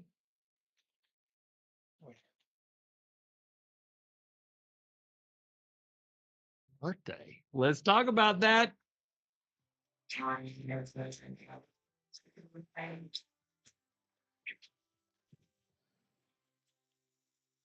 Good mythical morning. And happy Rhett's birthday, Rhett. What? It's my birthday? Today. Oh, today. I don't keep up with that mess, man. 47. That's good sounding number, I think. Prime number. I'm in my prime. I'm not old. I'm 47. So you're not feeling great about it? I'm trying that on for size. Prime number. I'm in my prime. I'm really trying to make myself believe it. Okay. Do I seem convinced? What about if you ate everything that was flavored like birthday cake? Would that help you sound more convincing? That's a prime idea. It's time for Gut Check Birthday Flavored Snacks Edition. Gentlemen, today we've got 27 birthday cake flavored snacks for you to taste in order to determine which is the best of the birthday bunch. All right, 27, 47. Thank you for my Scoring aid. It's Rhett opening themed. presents themed, which, well, if it's it's always been me. Yeah, but it's my birthday. It's your birthday, so I'll let it be you. You know I hate gifts in bags. Don't ever give me a gift in Apparently, when you're the gift, you get really happy. real happy. Now my right. scoring aid, well, it's a birthday cake. It looks like this is Bert. Bert. And it looks like somebody has had their way with this cake already, as you can see, right in this region. Someone has really iced. Oh, and look at Is that a finger swap? Look at that. Look at that. There's one right there too. Did you just do that one? Uh-uh. Well, I don't know how to feel about this, but let me taste it. Pretty good though. Bert, Rhett. All right, I do like icing. let's get to it. Okay, in case you need a palate cleanser to help tackle all of today's sweet treats, we've provided some bitter black coffee for you. Yes. Our first category is cookies and candy, starting off with birthday cake Oreos. Ah, The birthday cake part is in the middle. now I haven't tasted it yet. you don't like birthday cake. I don't really like birthday cake flavored things. I do like birthday cake, but I gotta say, a cookie is very cake-like already, and so that actually was so much better than I was hoping it was going to be. Is it that Very much convicting. different than an Oreo? Yeah, it's very birthday cakey. This is 79. I like it, but not having eaten a normal Oreo next to it, I'm like, this is just as good as a normal Oreo, which I guess puts me at a It's pretty different though. 65. So, do I eat a cake after every bite? Yeah, you should. Pepperidge Farm birthday cake soft baked cookies. Ooh. It's a lot of words, Stevie. I do think that today's going to come down to texture for me. I mean, it all tastes the same. This is also good. Mm. And that's a doughy cookie. Mm-hmm. They mix well together. I like a doughy cookie because I like a birthday cookie. Hey, I'm gonna give it a 77. I'm having such a good time already. Happy birthday to me. Happy Bert. 365 birthday cake sandwich creams. Sandwich creams. What? That's a crispy cookie. That was hard to get through. Why don't I like this? Because it tastes It's bad. not good. The birthday cake flavor is not good. It tastes like fruit punch. It tastes the cookie horrible. was hard. 10. 20. Quest protein birthday cake cookie. Oh, you know this is going to be horrible. Oh, wow. It's big and fat. It's like a smushed cake pop. Let me tell you, that's better than a typical protein snack. But Okay, yeah. on the scale of the things that we've been tasting, it's not great. It's a 47, which is Good gosh. 40. That means I almost like it. 50 is I'm indifferent. That's my scale, at least. 24. Mavericks birthday cake bolt cookies. Maverick? Give me a second to get my birthday cake down. So it's an animal cracker. I mean, if you consider a bolt an animal. A what? Bolt. B-O-L-T. I don't understand a bolt. It's like a lightning bolt, I Oh. believe. Like a hardware store bin? There's nothing here. But it crunches. This is like if you wanted someone to eat but not know that they were eating. The more you mush it in your mouth, it gets a little cake battery, which takes me back to when my nana used to make cakes and I'd lick the bowl. Oh, yeah. That brings me up to That's a very distinct memory of childhood that no 32. one else has. well, just because you don't have a grandma doesn't mean you need to make me feel. I had a grandma. I have 3 of them. But you never visit her. They're all dead. Well, when they were alive, you still didn't love them that much. I did. In fact, I think I loved them more than you loved yours because mine was just a grandma. What do you mean? What was mine also? A Kinda dental like assistant? Yeah, she was more than just a grandma. That's right. That's right. And I just wanted to show that video, just a couple minutes of that video, and just show the different genres. To go back to like showing different genres and streaming and just showing the show genre. And it's entertaining, right? It's very entertaining. You see, they're just being themselves, it's an extension of themselves, you know, how crazy they may be, but it's just an extension of themselves. But it is about that time. About that time to end the class, in the lecture for today. Next week, we will go over some more things in the past to get to Conan Anthony on the class, and then we will get down to business about learning how to make your marketing right. Um, but that is about that time. So I will see you all next week. Like I said, we're going to catch you up, Anthony. That's it. Good morning. Good morning. Um, but it's about that time. I will see you all next week. Like I said, so Elijah, next week we're gonna get Anthony caught up. That's gonna be our thing. Is getting him caught up in class. Probably gonna end up just starting over, honestly. Getting getting Anthony caught up and getting you Elijah just you're refreshing, just a refresh on everything that we learned in class. And then like I said, the last few weeks of this course, we are going to start making your mock brand. But the next class will be coding. It is Sammy, so Elijah, don't go nowhere. If you need to go to the bathroom, go get some water, I suggest you go do that, within these 5 minutes. But if you have any questions, comments, concerns, you can email me, aramis.singleton@clickservicesnfp.org. Or if you see me in class, you can pull me over to the side. I can, before or after class, and I can answer the question the best way that I can. But until then, I will see you all next week. You'll have a great weekend. Like I said, stay put for Sammy. He should be coming in and doing coding soon. I will see you all later.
Hi, Sammy. How's it going, Elijah? So far, it's going good. Good. So you can't see my screen, so I'll show my screen. So yeah, we have a new student today in the class. So I'm gonna walk him through the first part. If you just want to hold on tight, and then today we'll act again more of a review, but we'll kind of I'll get you set up soon. Okie dokie. Sounds good. So here, let me just get you set up real quick. Should be fairly easy.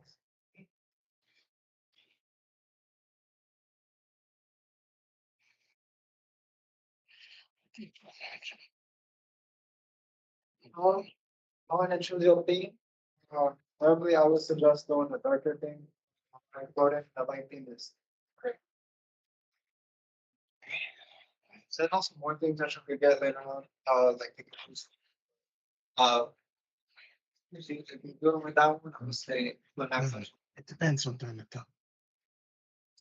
Code extensions. You like browse popular extensions.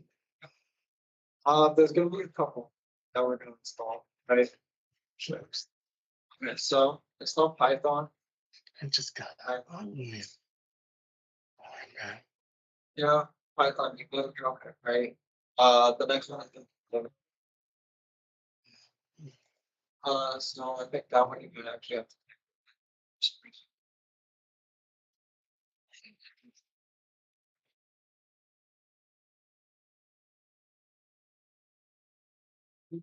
First one. And then go to settings. Uh, settings. So go down a little bit. Okay. Run in terminal. And then Okay. and then let's see. Now exit out.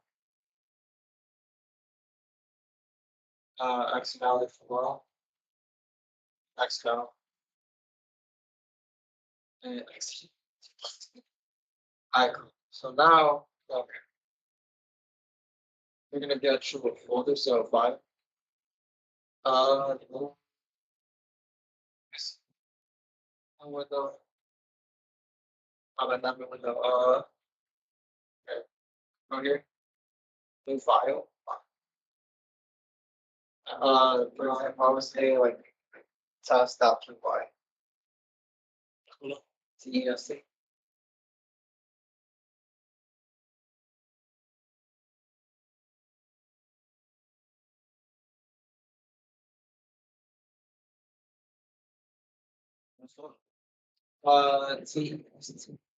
T. T.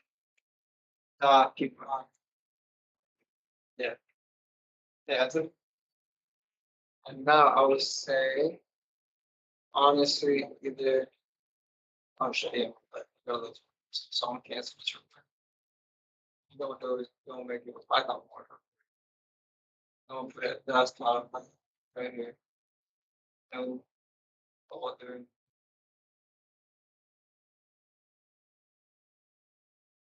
Now we don't open the folder.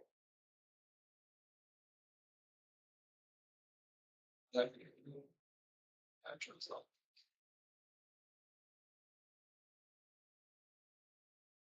Okay, so now try something like you can start typing, see if it works. Do print. Just okay, let me turn on cap on. Print. So that do parentheses, section I. It did it for you. You can take out the and then sections. And then now do section open. And then do actually running code. Which is zero. Control Z. Do it again. There. Now to run the code, you hit from.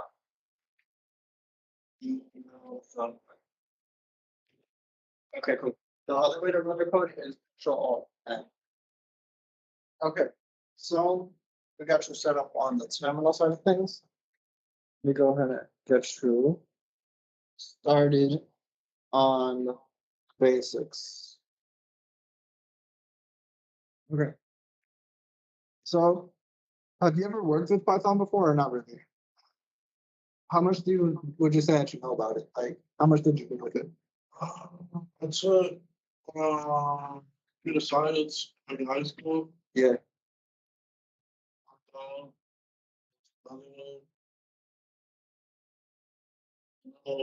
Somewhat. Another class. I don't blame. Hey, dude, same here. I ain't even gonna lie. It was the first time I took it. It was hard. I know some. Okay. So yeah, I mean, don't worry. I'll take things nice, slow for the most part. Some of this might seem like review. Some of this might seem new. If you feel like you're getting it or you feel stuck at any point, just let me know, bro. I got you. Pretty much like the basics of Python and why it's always chosen to be like the first language that you learn is because it's just really easy to type it, right? If you compare it to something like Java, that one has a lot of syntax that you have to add for some like public void static. Literally, and you're just like, bro, it feels like you're typing in Harry Potter. Like that's genuine. Like, hold on, I'm gonna pull it up just so you can see. Like one line of code. Okay, I'm gonna just show you. What the? What is that? Wait, what's this? Java So, code? yeah, this is just Java, right? This is like an example. You have to literally classify everything. That's what I did in high school. Oh. Yep, everything that you have to do, you have to declare everything. It's a pain, right? Yeah, local variables. You have to do about it is one thing wrong, the code is not. exactly, right? That's kind of why I got like. Don't get me wrong, Java is great for doing some things. Like Python is just it's a lot easier, it's faster, it's lighter weight, right? Like I don't have to worry about having to type in like 4 different lines of code just to run one, right? Like I want to code one thing, I'm code one thing. So is that and it does a lot of the same things that all these other languages could do, right? So do you know what you would want to do using Python? Like do you want to learn some skills for fun? Do you want to like try to use that for a job? I think both honestly. But really I want to use my mission first. Okay. No, honestly, that's the cool thing about Python. It gives you a lot of flexibility, right? So like Christian and I, Christian's another one of the students that has been here. He's been here for a while. But we've been working on a game for a while because we started. Have you ever played Club Penguin? Do you remember the game Cardjutsu? That's what we're coding right now. Yeah, I got you. Let me show you roughly what our version is looking like at the moment. You know, it's not complete yet, but it's a cool example of something that we're working at the moment. And reasons why I just like doing stuff like this, because you just kind of get to express yourself however you want. All right. You don't get me wrong, it takes time. But once you start picking it up, learning stuff, everything kind of starts making sense. Right. So like this took a couple months of work, right? Like coding all these individual parts, making everything work together. But right now this is right now this is how we made it look. Right now we're working on implementing some of the last things.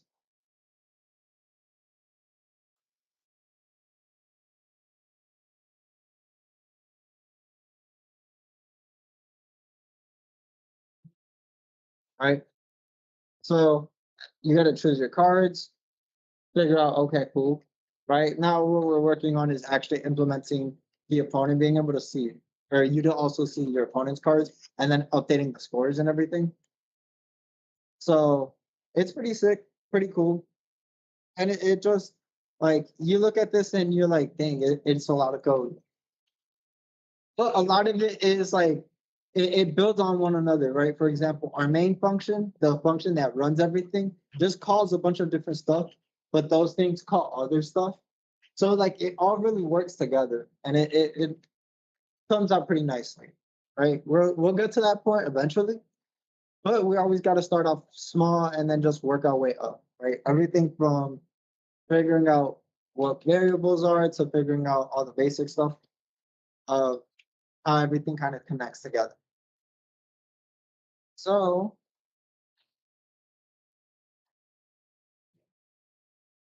the reason why it's always a good spot is honestly, a lot of places require Python, or at least would like for people to have some basic knowledge of Python.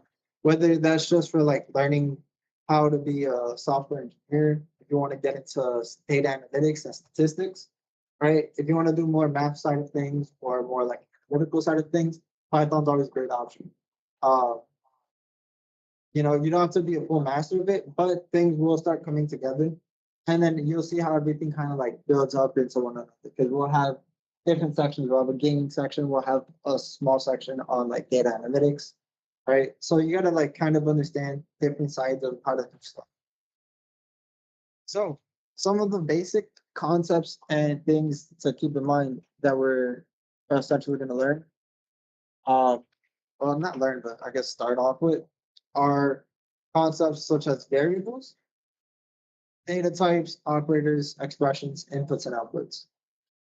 So variables are just our way of storing data and assigning names for those to be used later. So in Python, the way that you would create a variable is as follows. You would do whatever name you want. So in this case, I'll just keep it simple and do name is equal to, and then some data type, right? Data types are going to be represented by various different ways. You have strings, which is just your way of representing text, right? So to call that, you do the quotations, and then anything inside the quotations now becomes text. So in this case, I would say hello, right? And if I were to want to print this, I could print name plus hello, right?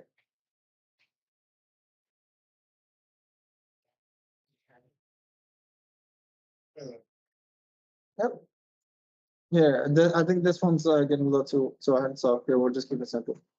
But if I print name, you notice how name is the same thing as this. This is just this value. So it saves. Think of variables as this. Think variables are sort of like a bank or like a library. Everything in there has some sort of book or some value or like Wait, you know. Did you send me another link? Do I have to check my Gmail, Sammy? Not yet. Right now we're doing reviews, so I could get Anthony kind of caught up, but I will let you know once we're there. If you just want to stay tuned and kind of like use this as a recap of everything that we know so far, feel free. Okay. Would you, or do you want to get started and try to work through a live ball by yourself? Let's see. I think let's get all caught up here. Okay, cool. So yeah, variables are just like a way for you to store values, whatever that is. So different values include strings, such as this one right here.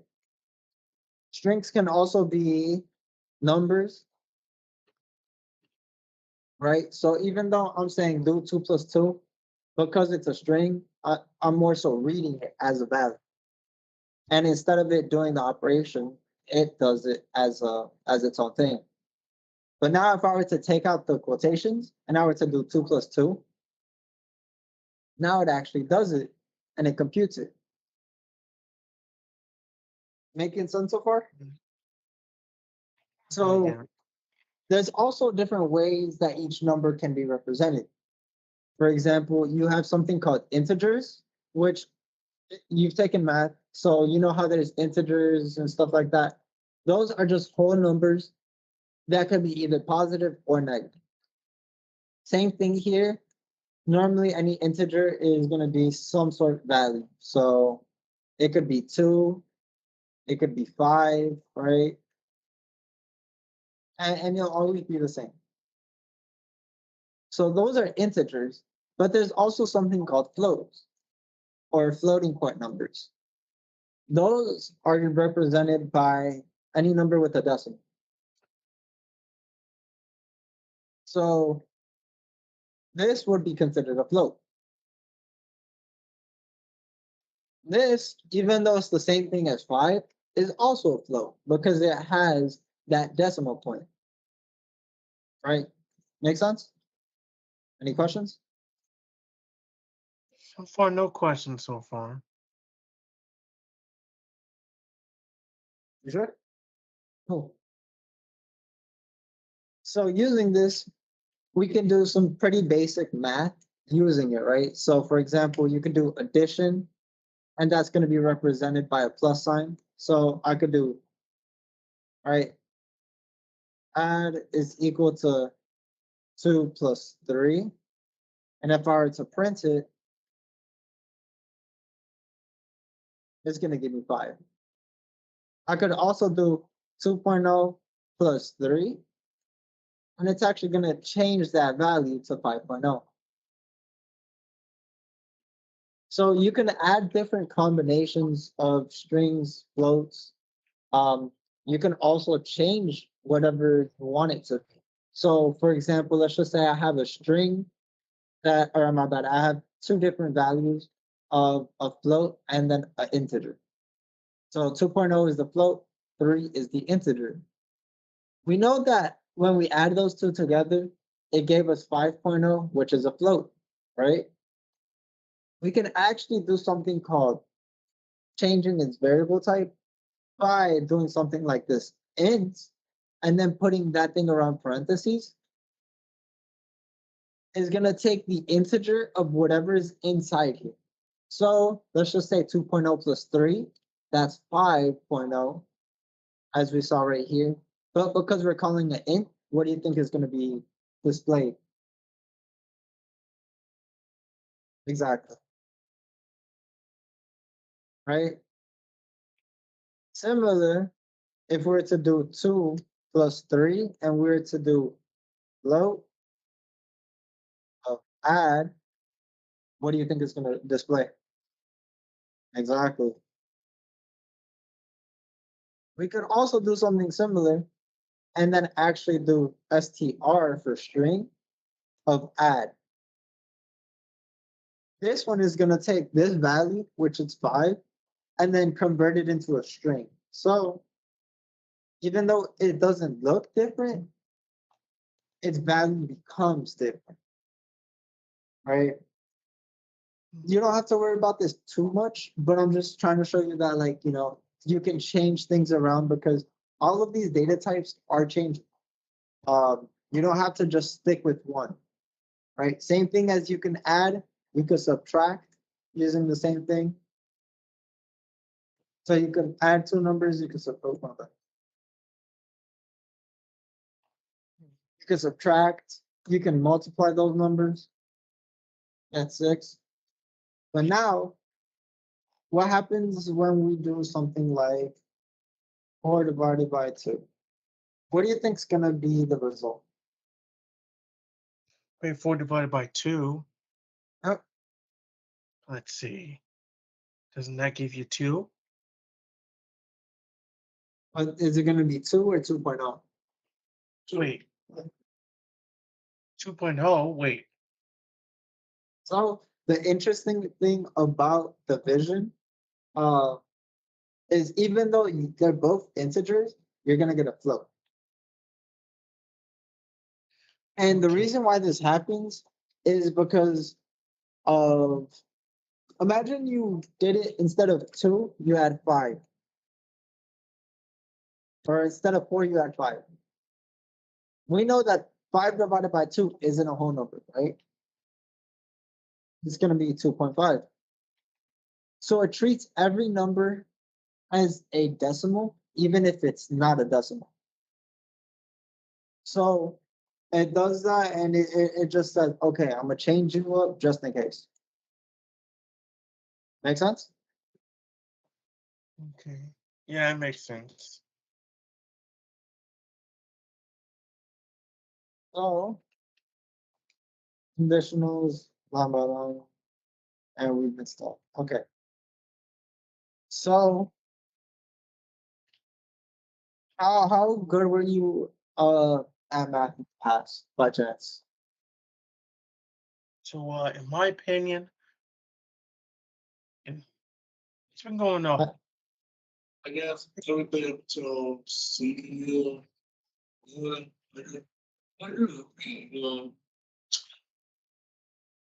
Still, my guy Cody plus.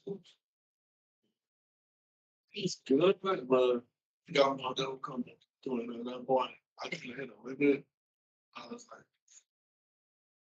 I get you.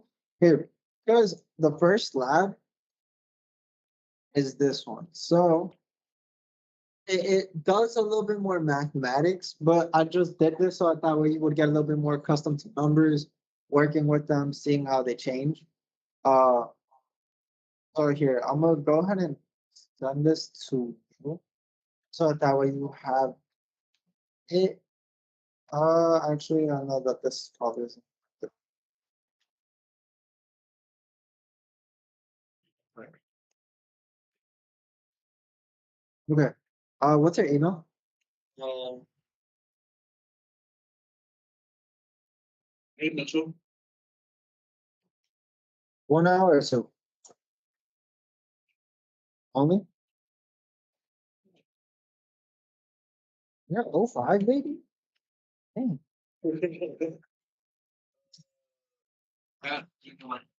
What's all? Hey, Mitchell, only 2005 at gmail.com.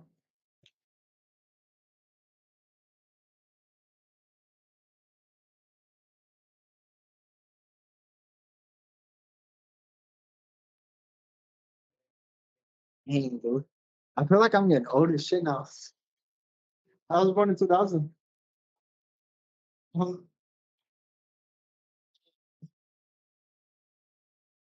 My brother is For real? yes. I'm telling you. But I feel like looking at me, most people can't tell. I ain't gonna lie.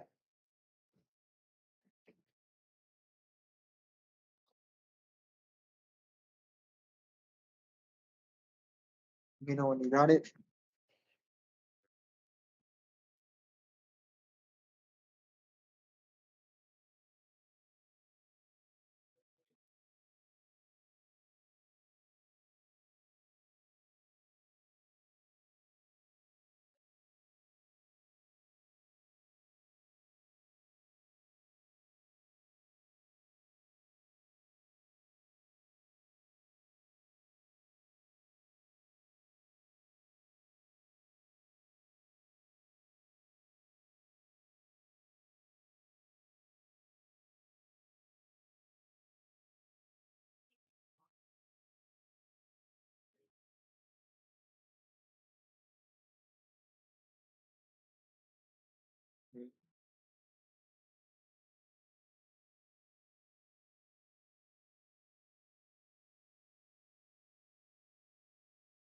Well, and then here, I can do this watcher. So,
Food issues.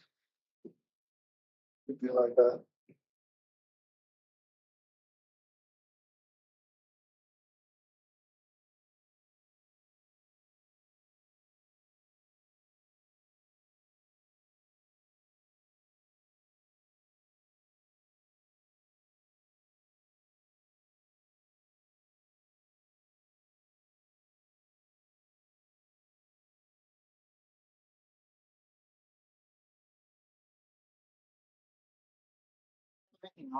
Super, super good.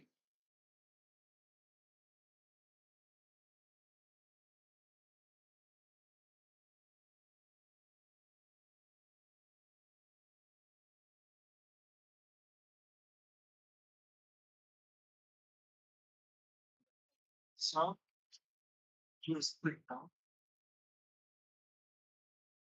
And go to your files actually. Actually, wait, my bad. Go to keep. And then actually you can go through right. If you're infinite yes go. Did you see it? Always. Uh,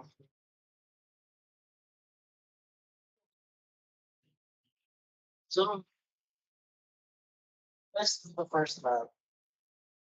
I'll explain it to you. Would you say that you're more of like a visual learner? Do you learn more auditory?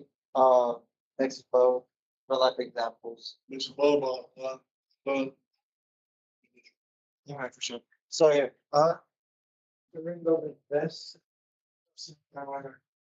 Off the line.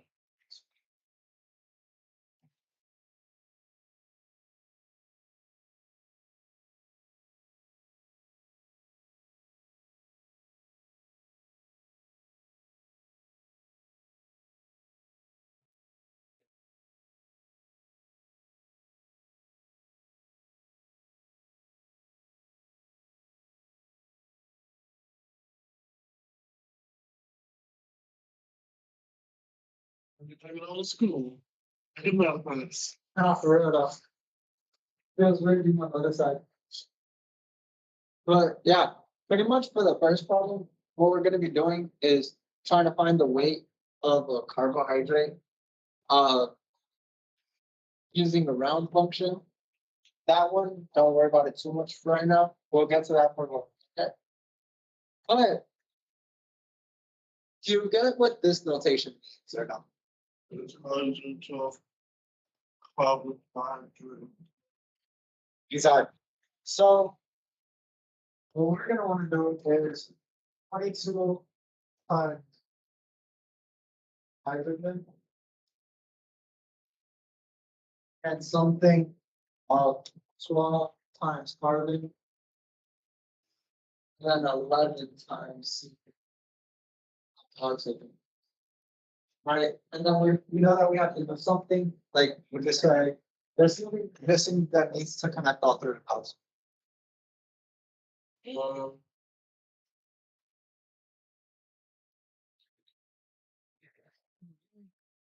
Uh, we know that all three of these together, right? Right now, these are all individual, which means that you gotta do something right here.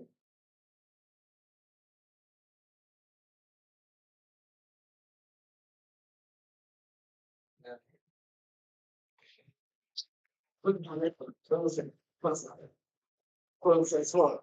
Yeah, no. Honestly, it's gonna see how kind of tricky with these first couple of weeks. Like these first couple of weeks, I actually probably gonna feel like it can't just be that. No, it is.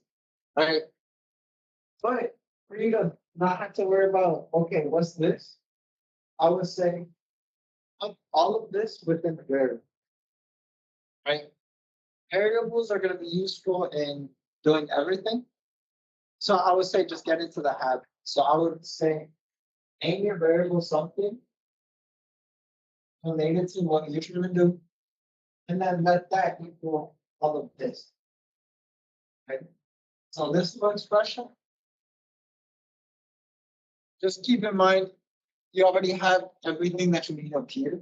So don't worry about having to type this in. because the value is saved. So go ahead and take a crack, try coding it a little bit. Actually, try not yet. I know that it looks weird, but it takes a little time.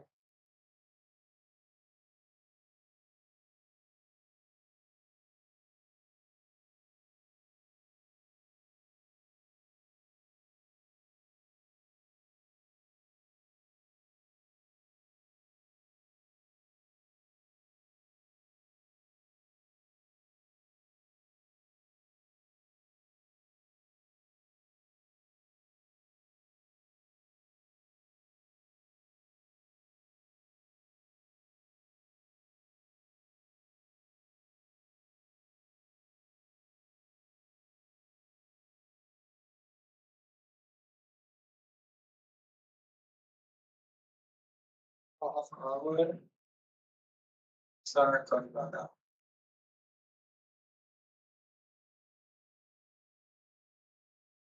Here, I'll say first up, starting easy. Define your variable. What do you need to install? Well, before.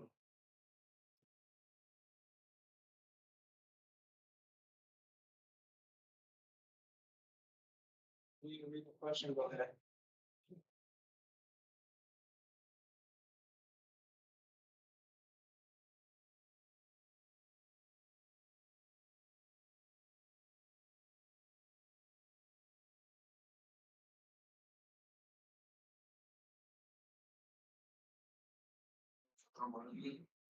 So, what's another word for?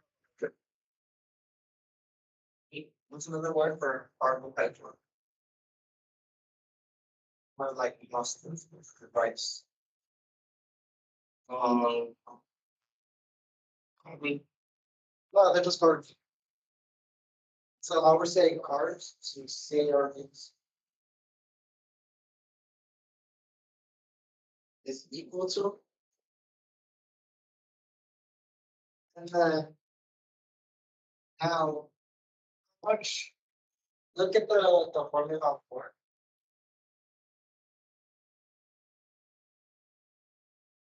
That should be a really good starting point.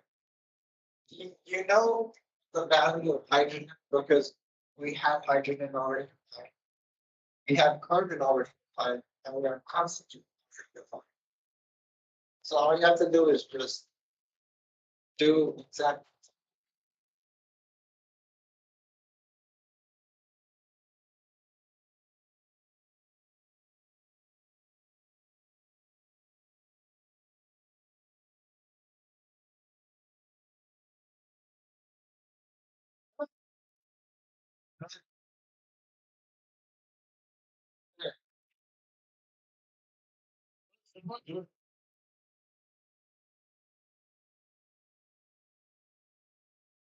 We'll build it up.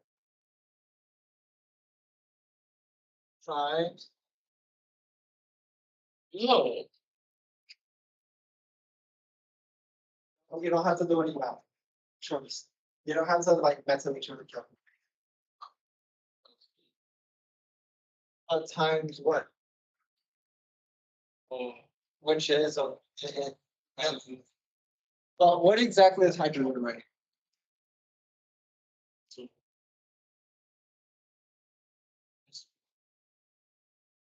It is a decimal. Well, I'm talking about without any of these. What are we doing?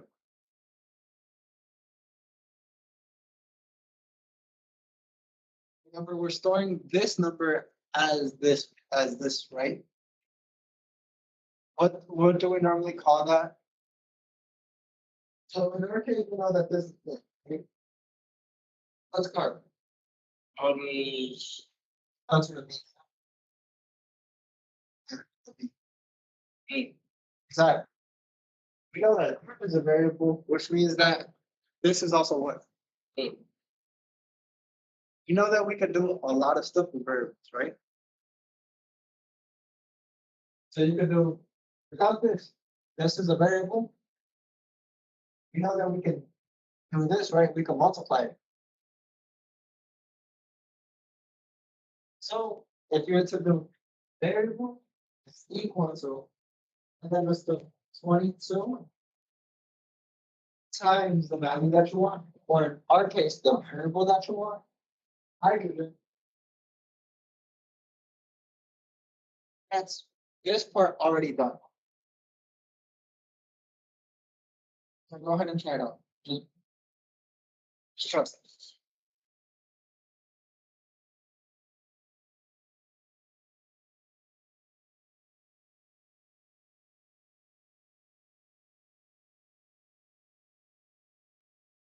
Obstacles.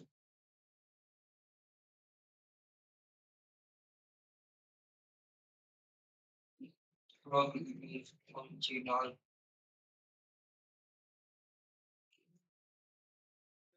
Here, I'll give you a clue. You don't have to do any math mentally. The computer is gonna do everything for you. You just kind of gotta point it in the right direction. Right? So I will simply start off with this. Literally just take this. I think it tends to be like a very well, like I feel like you think they're important. A lot of the times, just there's that. It's always about how do I figure out what I need, right? Now, what else do you need? So we know that we now comes into the first part. I'm getting 22 times hydrogen. Now, what are the other two things that we need? How many carbon do we need? So can we do something similar? Plus 12 times. We will also need 12 plus 11. Close, but not yet. It's just 12 times. Exactly. And then plus, now plus 11. You got times. Yep. That's pretty much the answer.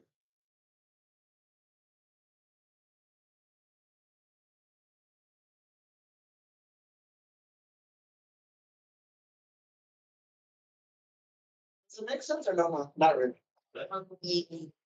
Oh, it's like it's a good. Well, okay. What about it this way? Is it variables? Variable. Okay. What I'll tell you this.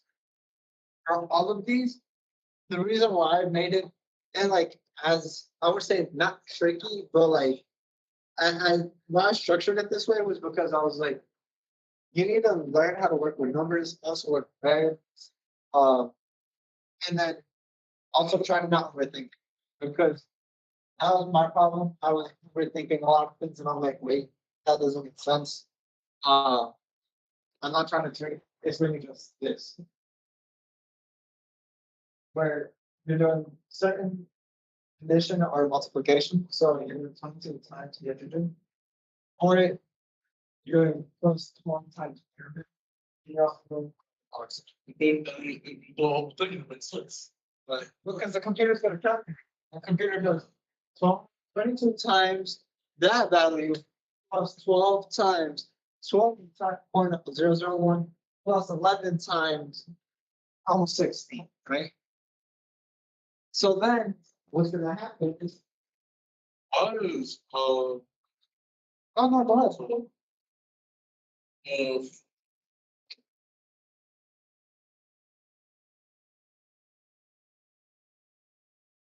Eleven is 12. I just one.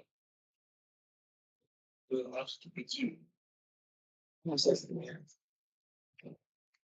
So that's like the actual waiver, right? So like if you were to go into a lab or yeah, if you were to go into a lab, this and like try to weigh out a single oxygen, that's what it would weigh.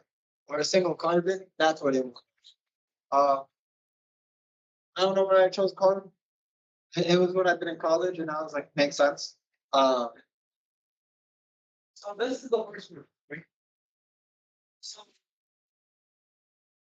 all of this is an expression that is like some number, right? So card is going to equal to some number, right? So now you can simply just say that what this is like this is just for visualization purpose. Mark is equal to some number. What we can do is we can actually round this. No. Now this one is what I was going to demonstrate a little bit.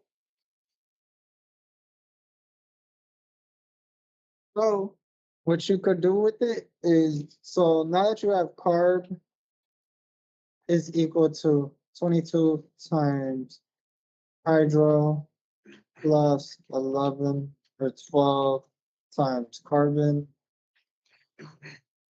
plus 11 times oxy.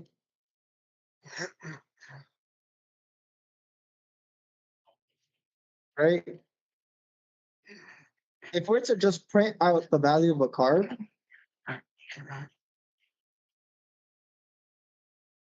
it's going to give you the weight. So it's 342.294380000005 or whatever, right? So you want me up until here, right? This is just some number, as we said. What we could do is we could even do this. You can always redefine something as itself. You can do this in two ways. Just by calling it and then saying card is equal to. So now you're kind of reassigning the value. Card is equal to round. And then whatever you want to round to. And then how many spaces. So for example, this is a function that's defined by Python, similar to print, right? There's certain features that it has where it's like, okay, I'm gonna do this. I know that I need to do this. This. So in our case, round it takes in some number and then some digits that you want to round to. That's all you really got to know for this one. So in our case, we can do round carb of 3, set that equal to itself. And then if we're to print carb, it cuts off all the rest. So we only need those first 3 digits.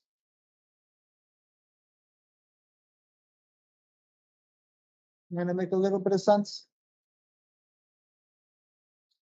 Here, let me do this for you.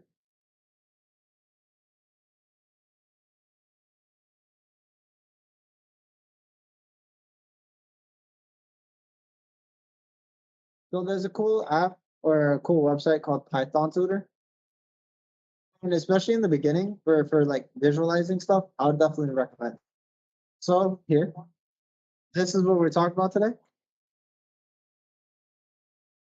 If we're to visualize it, it'll kind of give you a line by line of what goes on behind the scenes. So it reads hydrogen, and then it kind of saves those values, right? Carbon, it saves that value. Oxygen, it saves that value. And now carb, it kind of does what we needed to do, 22 times hydrogen plus that, which is what we got. Then we see, okay, carb, this is the original value of carb, but we're redefining it. So now we're getting rid of that last value, and we're only doing it to 3. And then when we print it, this is what's displayed.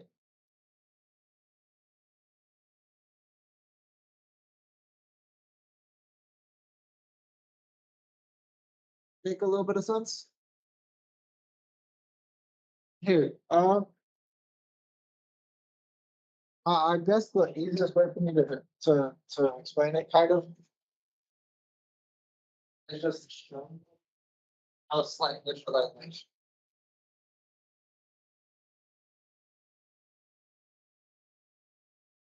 this is just for general cases, but this is kind of what happens in Python. So let's just say you have some variable name. In our case, we have this. Store somewhere in the computer. This is our value. And it points to some value only. So 30, 40, 7, 40, something. What happens is if we redefine it, we say 3042.208 or whatever. What could happen is this. It says, oh, there's a new value that says arm.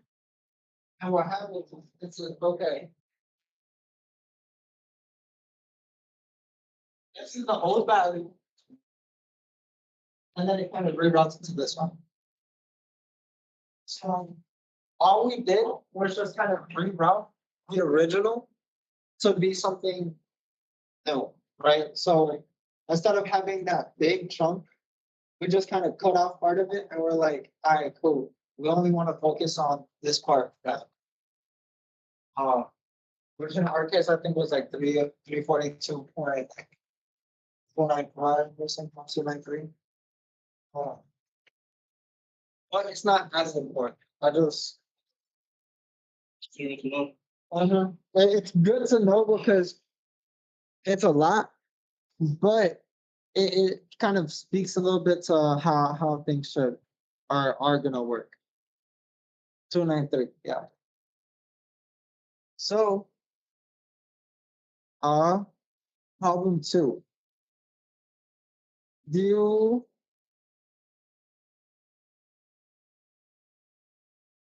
remember this? Like coordinates in general. So if I were to say 10, 5, and I were to ask you, for example, just this first part, if I were to ask you what's the X and what's the Y of these two? X would be 10 out of 5. Exactly. And then if you have two of those values, X1 would be 10, 8. X would be 10. And then Y would be, or Y1, the first Y. X1 would be 10, X2 would be 8, X2 would be 8, Y1 would be 5, Y2. Exactly. So let's write that down. So X1 is equal to 10. I1 is equal to 5. X2 is equal to 8. And Y is equal to 4.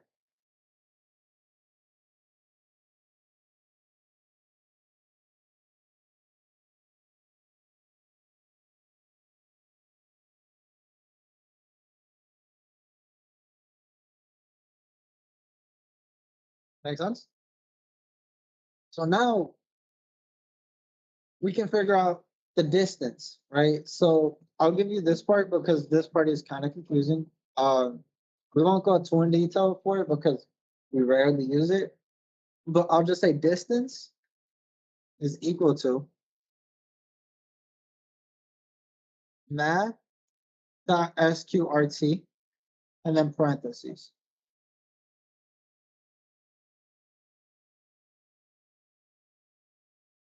Now is kind of where I would do this, right? So I would actually copy this, paste it in here, but the only thing that you'd have to take out are these. Actually, instead of using the caret to do exponents, you just do 2 multiplication lines.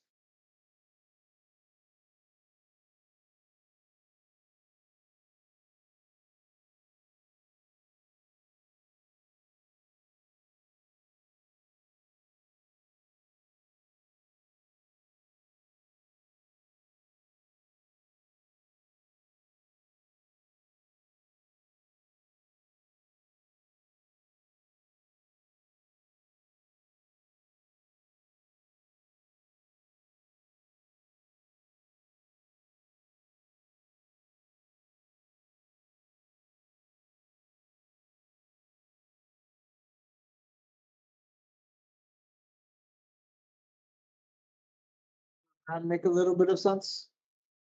This one, I made sure it wasn't as difficult. Um, I just wanted to bring some math problems into it, just so that way you're kind of getting a hang for it.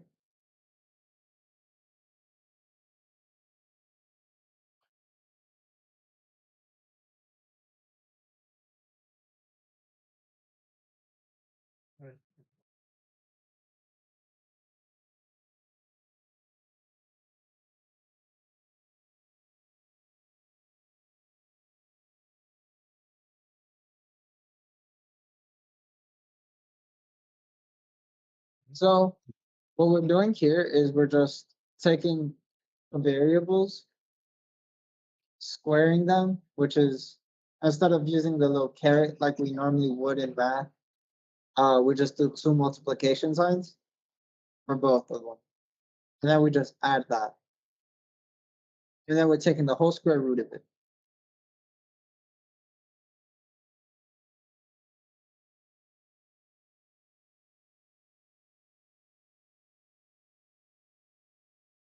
So now if we run this, it gives us what the value of what we'd expect.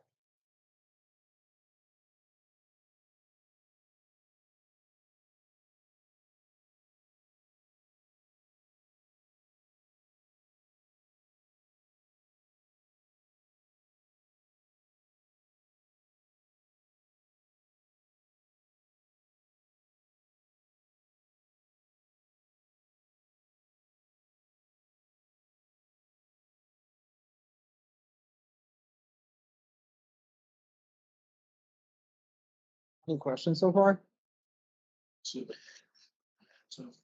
So Yeah. no questions about this. That's good, Elijah.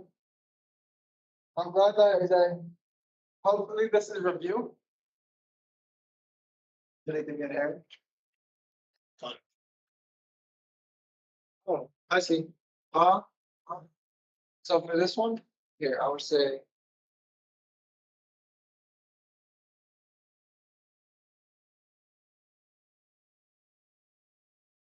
Oh, I see what happened with this one. So here, I'm just delete this.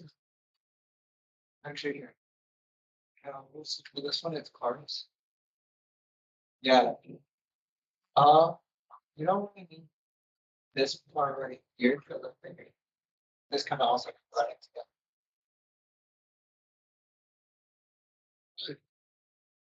That part goes right. So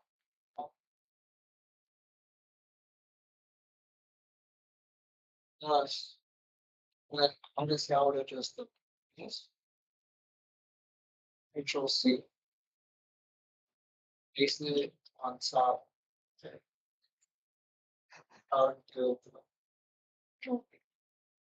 and then just change the character.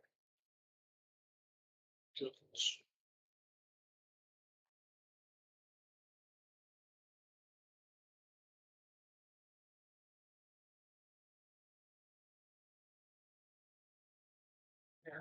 Now, you notice how it's a pretty long number again? Um, actually, I just want to ask you one more question. I'll see. Uh, how would we get rid and make it just so it's like 2, 3, 6? Kind of similar to what we did over here. What if we wanted to run? What would you run this one? If you need help, look at number 1.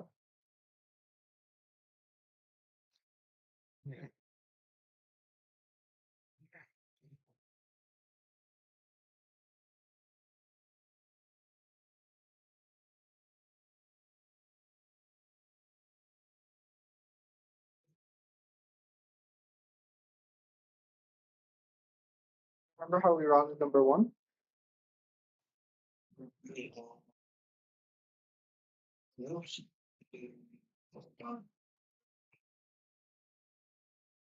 This is the number how we ran. I wanted to do something exactly like that for this one. What changes? And it's gonna look the exact same. So it's gonna be.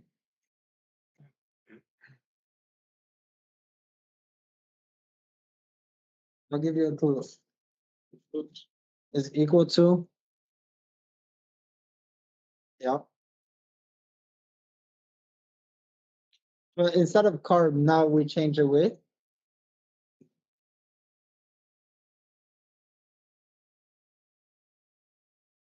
I would say look at. Here, I would say change 22 to under to change. Instead of just saying distance, so we're not just confusing ourselves, instead of distance, we'll say distance underscore rounded or whatever, right? So now our rounded distance is going to take round of something. What do you think it's going to take it?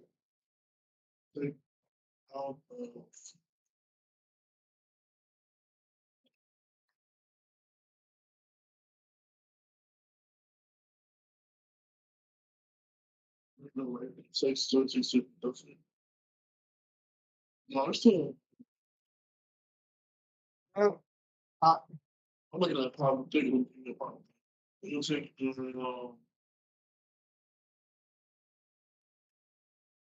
look at how a number one is set up. So you round, and then what are you rounding? You're rounding carbs, and then 3, right? So what's our number in this case? Distance is this number, right?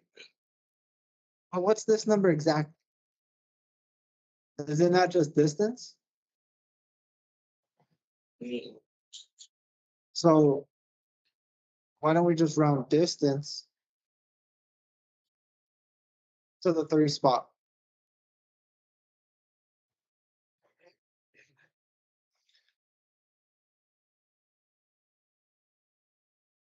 Did I lose you there? No, I see how you did this, bro. That's fine. So for rounding, do you remember how I told you if you kind of hover over it, it'll give you a little bit more information? You notice how it says round and then it says number, support round, blah, blah, blah. And then comma and digits supports index.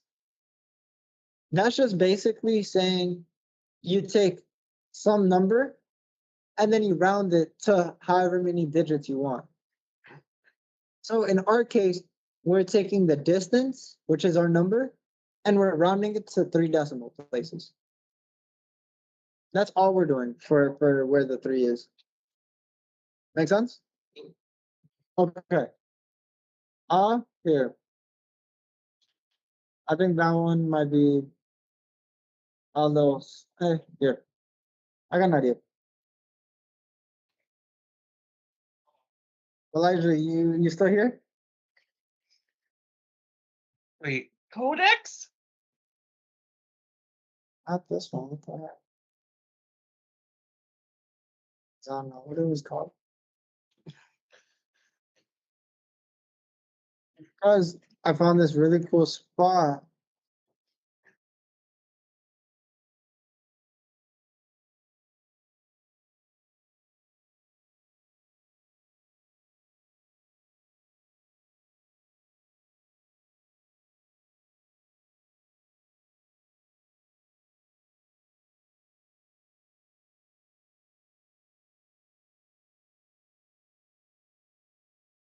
Here.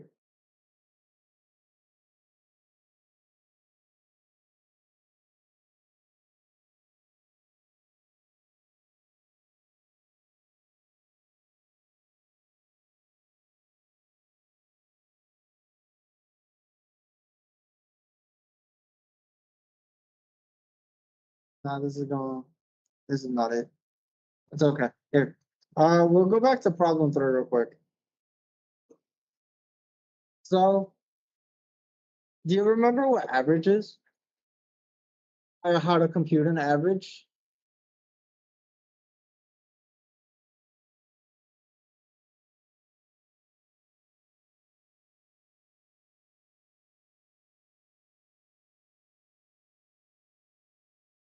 If not, that's okay. I can help you out. These last two problems are really tricky. Generally speaking, I tend to skip them, but I have confidence in you. So, and, So and, that's it. mhm. Do you remember what like average is just in general? Um, I think like you know everything. yeah. Which how would you do that? For example, if I have three numbers. Three numbers.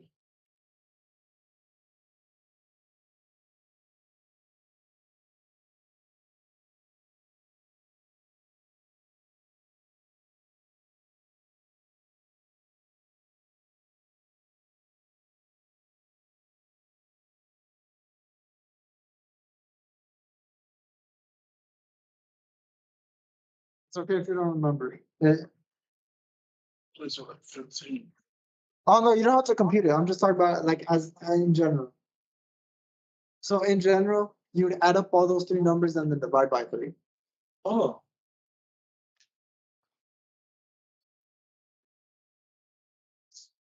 Yeah. So I would do this. Honestly, you don't have to compute anything. Don't forget, Python is actually a calculator. Um,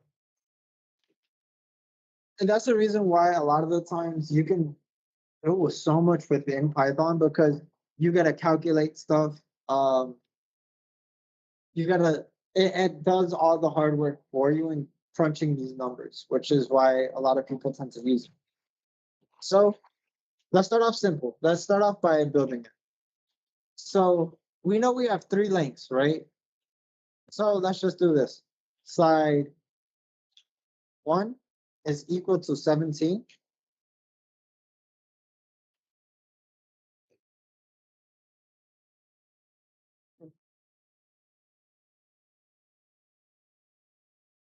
Elijah, feel free to follow along too, because I don't think we Okay. did this problem together.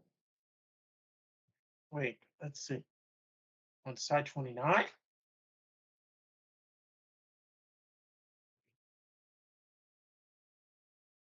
All right.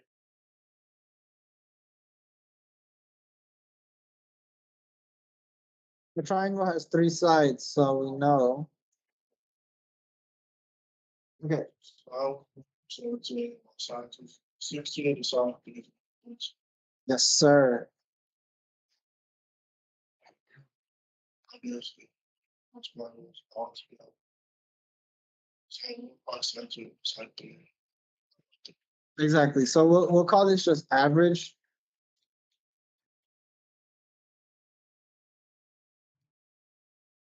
Well, we could do 17 plus 16 plus 13.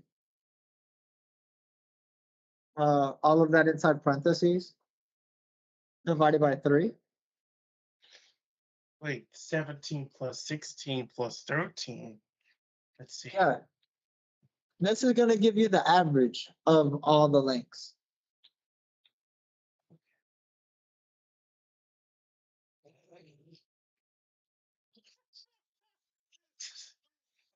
I bet to do that. So what we could do is now figure out the area. This one is going to be a little bit tricky-ish.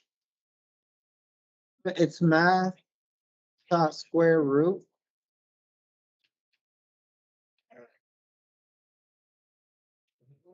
of the average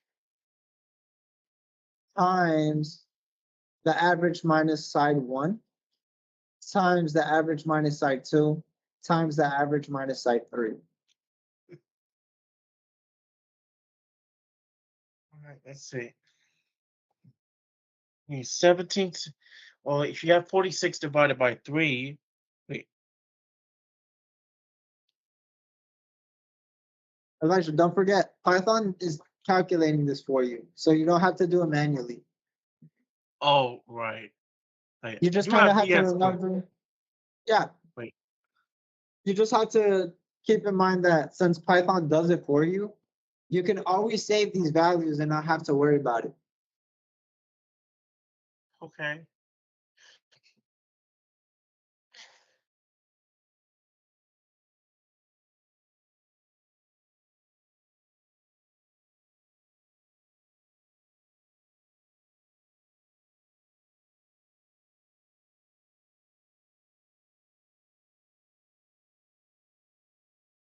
Uh, let's see. If, wait a second. You said side 1 is 17, side 2 is 16, side 3 is 13. And so,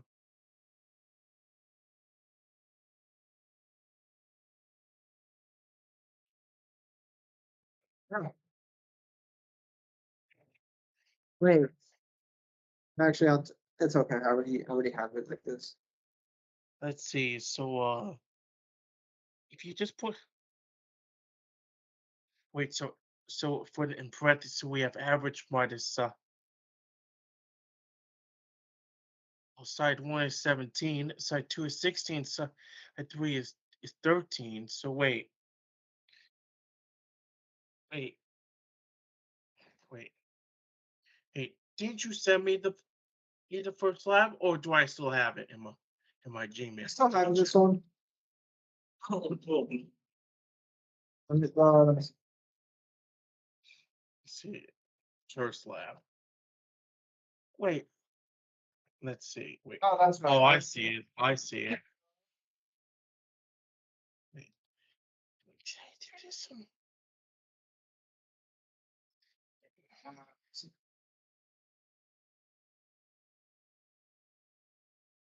Oh, I see. Small sense of time. You need to live in this thing. Sweat. You need to live in this thing. No, trust me. Okay. Two piece of advice for Python. Anytime you're coding, always treat it with the rest of it. It'll tell you what the error is. Most times, especially for syntax, which is like. So I'll just give you like. Yeah. I'll just give you a quick rundown of syntax. You're gonna have a couple of different types.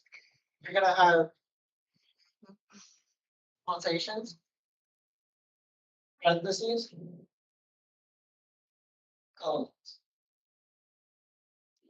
These we won't see right now, but these are already in the common. These are section. Yeah, I would say you're gonna see this is probably the most common. This is second most common. This is third most common. But just keep in mind that like you're always gonna need a matching pair. So if you open it, you gotta close it. If you open this, you gotta close it. And then spaces. Spaces is the other thing. So it's gonna be like those four things. Just try to have like a mental checklist. Do I need parentheses? Do I need quotations? Do I need a colon or do I need spaces? Right? There's a lot. The way that the code should be followed normally is like on the line, on the line, on the line. So let's just say that I have additional right here. And then I'm doing something that goes inside of it, and it's tab, and then it goes inside, inside. I want to break out of this. I don't need it. Right. So just try to look for the little red squigglies, and then just try to see what it says. A lot of the times it's something there or something small, and then it'll also appear on the front here. So it's a coincidence. If you also want to change the thing to make it a little bit more obvious, because for me personally, I like the blue because it has more of a contrast, right? So an example of it is this. It's hard to do.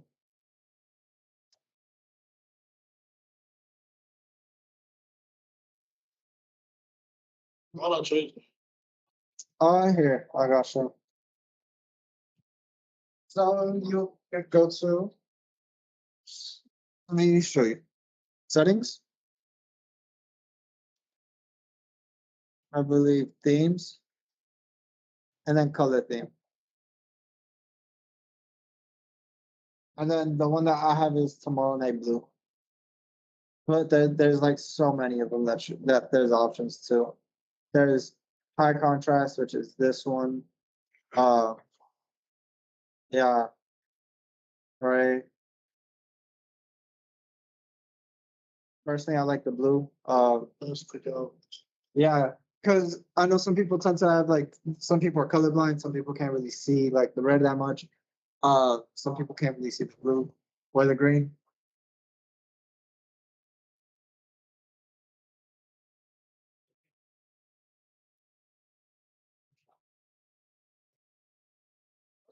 Nice, you switched it. Very cool. So now I would do number 13 or line 13. So each line has its. So go to line 37. Enter continue. Then do area is equal to not SQRT. Yeah, that's all. This is. And then average. Right. And this is average minus everyone.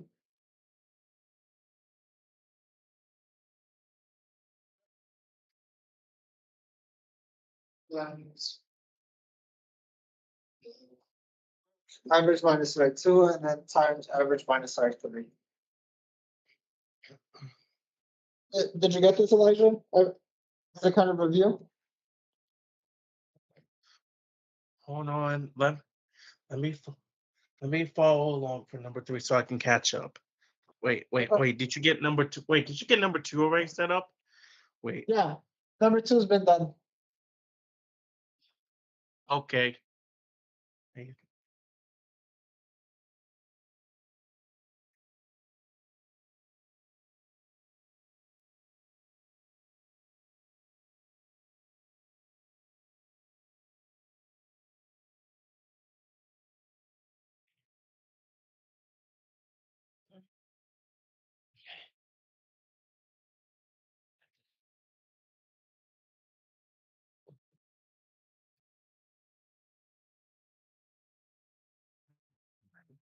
Let's see.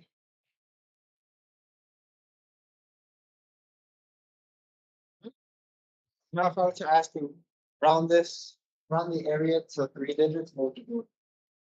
All the 2 digits. Yeah. We've done a couple of these examples. And I want to draw this bit into.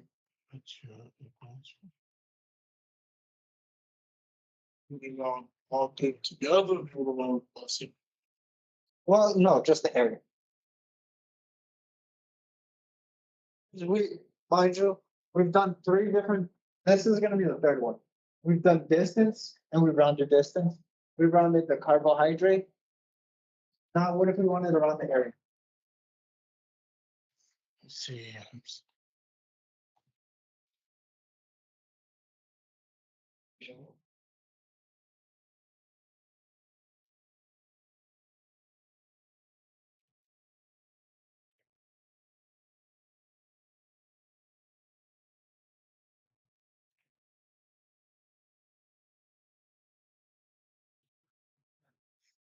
What do you know that you're going to have to do if you want to round? I'm still getting there. Something over here. So while you're distance, time, distance. Not divide. First, you gotta go around. So I would do area.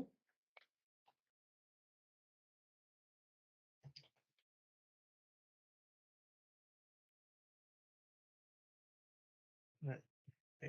Is equal to There we go. round.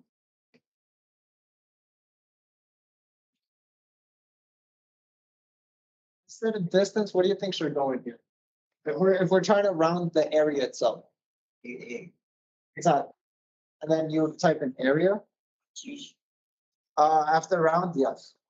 But you don't need it again within round. Wait. C.L.I.C.K equals now.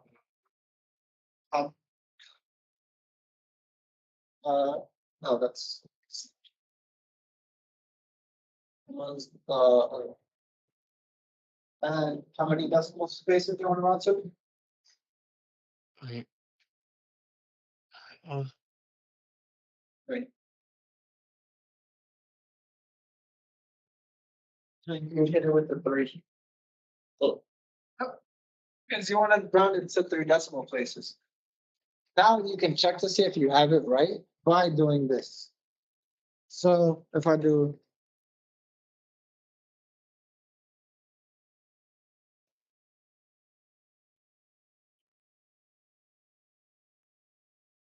What do you do in the backspace? what do you mean backspace? Just This- Control Z. So like kind of going back. Yeah. Trust me, Control Z has saved my life so much. And then you could also go forward. So let's just say that I undid something, so I'll do Control Z. Here, actually. I'll delete it. I want to get it back, Control Z. I want to delete it again, Control Y.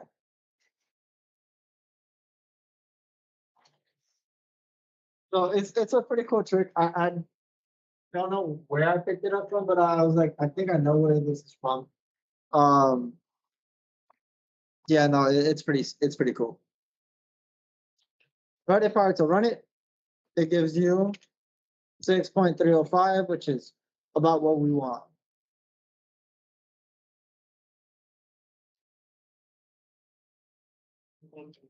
Yep. Yeah, 2.236. Oh, that's from the first answer. You got that from problem 2. Look at the second answer. It should look something like this.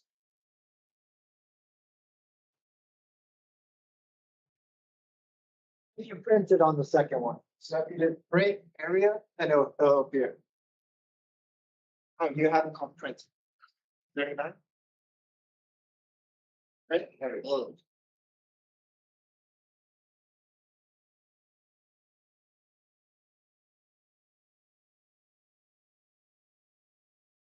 Now if you really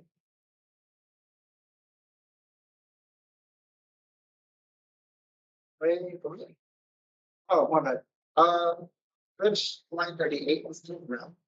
I'll just change it to area. You call the actual function round. Oh, Yep.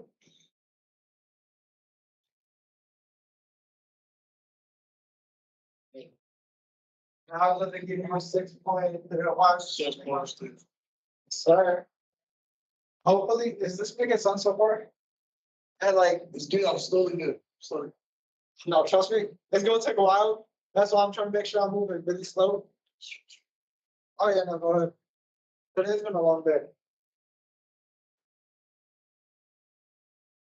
Is it going on, Finance? Fine. I'm doing pretty well. 7. Thank you. I'm trying to make sure that you know.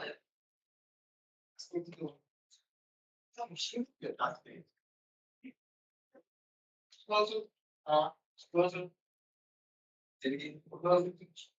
I'll teach you play it. Yeah. Oh, Here's the one that makes all this happen. It's Head Honcho. I'm fine. Nice to meet you.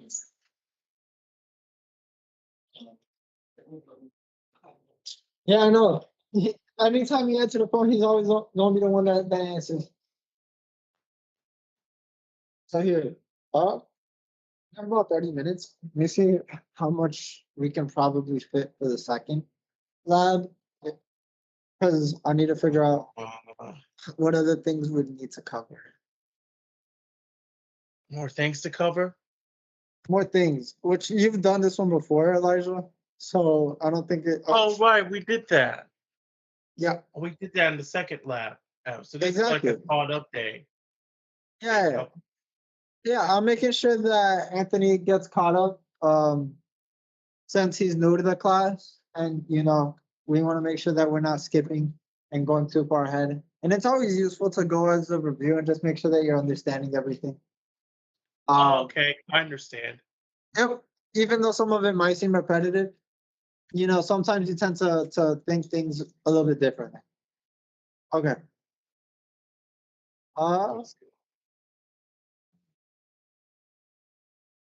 Do you think that you're ready to? Do you want to learn a new concept, or do you kind of just want to keep practicing? In my opinion, I think I just keep A practicing. new concept? Okay. All right, Elijah. It looks like we're gonna do another concept, which is gonna be sick. So Another concept. That sounds. yep. So just very quickly, just to make sure. Describe to me in your own words, Anthony. What is a variable? Variable is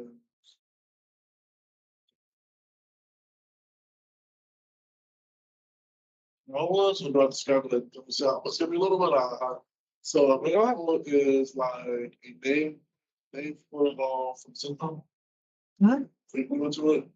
So that it's like starts to Close. So that's something a little bit different. Like I was trying to no. I get you. Trust. What? Ironically enough, the funniest part about that is that's something that you could. That's called a class. They all work very, very similarly. Uh, but just in short, just the best way I would describe it is simple. A variable is just a name that stores value, right? So, for example, carb points to 342.208, right? That 208 value or 342 value is stored underneath the name of carb. So that way, anytime you call carb, it's like, oh, that's what you was talking about, right? Um, so it's just a way of storing data. Uh, what do you remember what a string is? Okay. Okay, so wait.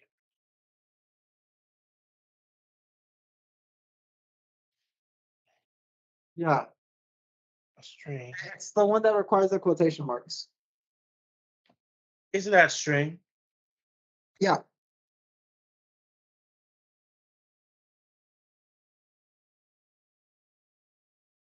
Okay, now I see why the string. it's not coming back. So a string is just text. Oh, text. Yeah. So strings store text values. So okay, the easiest way to think about it is ST R S T. N G and T in string stands for text. Okay. Wait. Okay. So it's my easiest way to always be like, oh yeah, string. It has a T in there. It has something to do with some text. What about an int or an integer? to go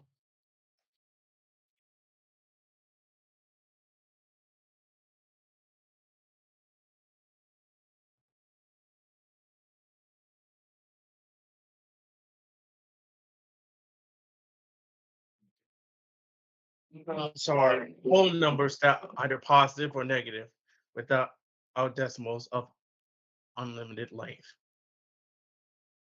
Wait, so one two. or you want to But decimal can be what's it called in Python? But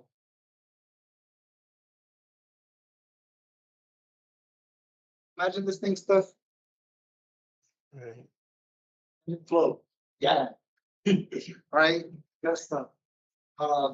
We haven't talked about this one. Booleans. We'll talk more about it later. Um, trust. They're useful, Not right now. Booleans are just true or false values. So as I said, don't worry about it too much, right?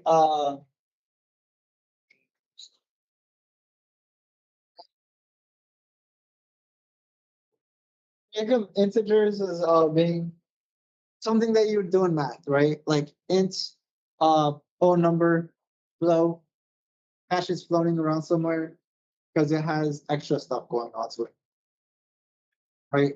Like it has a decimal as extra, it's floating away.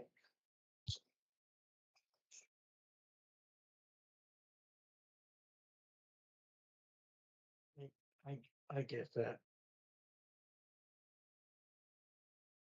It's not instant or float something. No, they're similar, so they're both numbers. But to cover all numbers, you need both, right? So like integers by themselves only cover positive and negative numbers, but they're only whole numbers. But within all of those whole numbers, you have a bunch of decimals. That's what floating. Exactly. So with both of those, you can cover all the numbers. One little math fact. If you like technically the distance between each number is infinite because you can always make more numbers.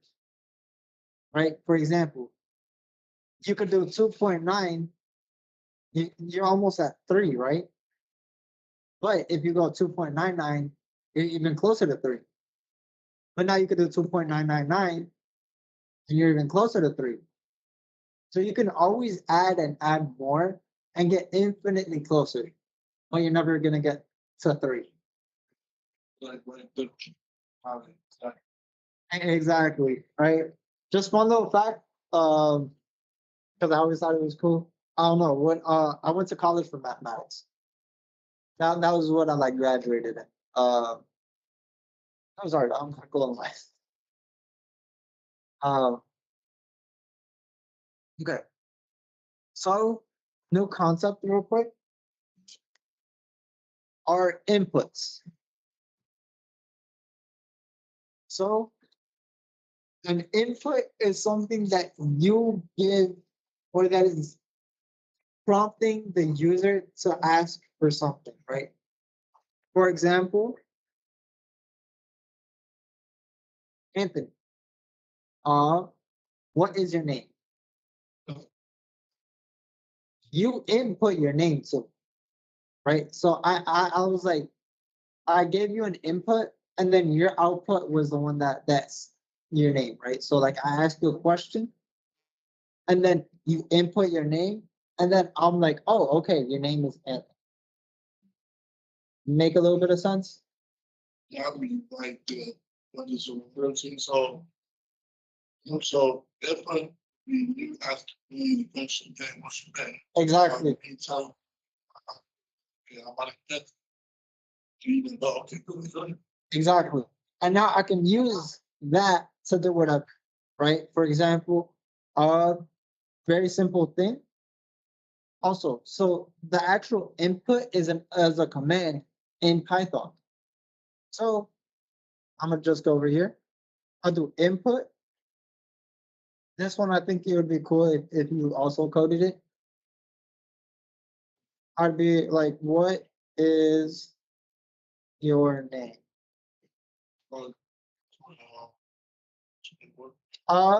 Here, honestly, I would say go to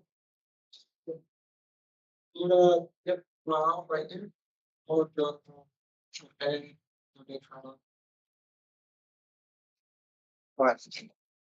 actually, I would save this as a variable. You not I would, you do need to save it. So I would say name is equal to the input.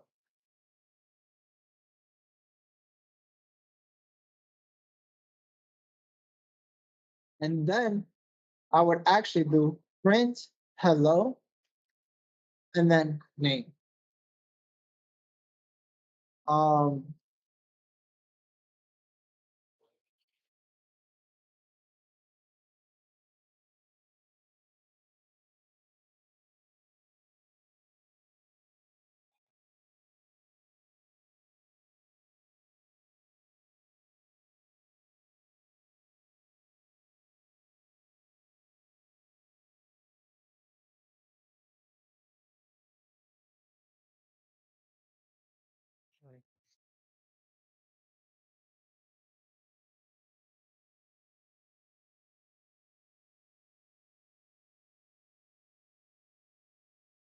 Alright, so you have this down.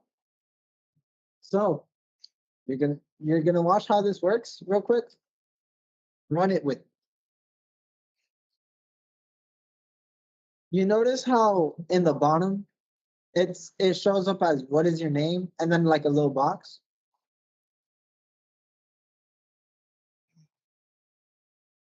If you forget a comma, you forgot the comma. Let's go to play.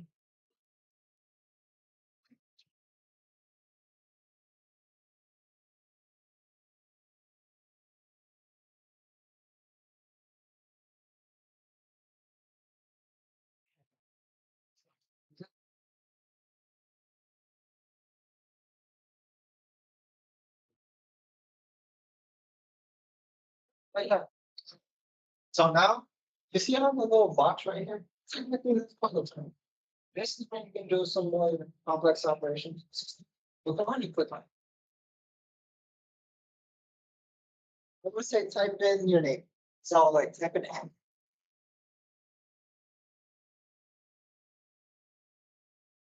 And then hit enter. You see what happened? No, close. So you notice how I put in my name and then it says hello, Sammy? Yeah. So with that, what ends up happening is exactly what we just talked about. That whole life scenario is the exact same thing that's happening here. So the input is the same thing as me asking you, what is your name? And then I save that value. And then my output to you would be hello, Anthony. Make sense? Elijah, make sense?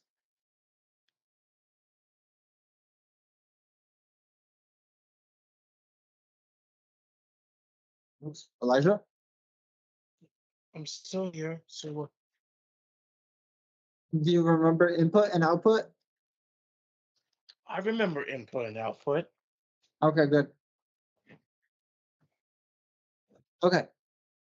So yeah, that's input and output, but also output, just in simple terms, is just like what the user will see, right? So an example of that is if I do a multiplication, the output of it is 4, right? So it's kind of like, think of output as the results, or like what I do with information. Voting would be, you know, use a box. Possibly. You know, so. Something like that, yeah. And then output, well, not quotation marks. Quotation marks just make it a string. Well, without the. Exactly. Uh, So with quotation marks, anything goes. Without quotation marks, be careful. what would you both like? But, do it in color line. I'm 5 foot away.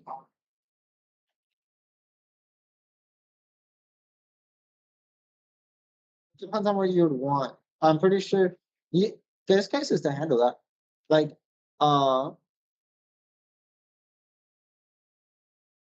yeah, I would say it's gonna sound really complicated. The easiest way is just use a loop and kind of go over it. And then if there's anything that's a number, change that to an actual number.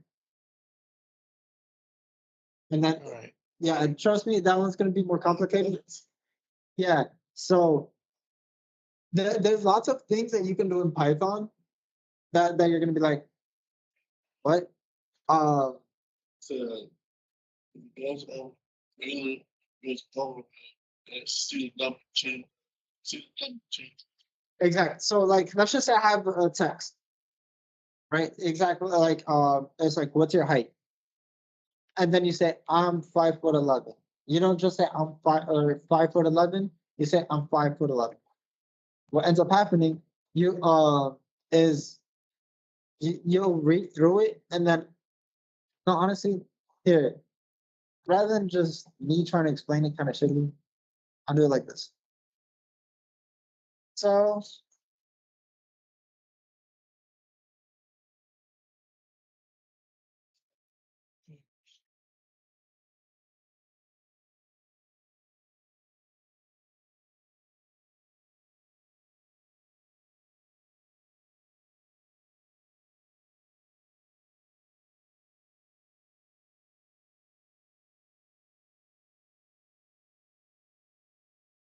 So I do this.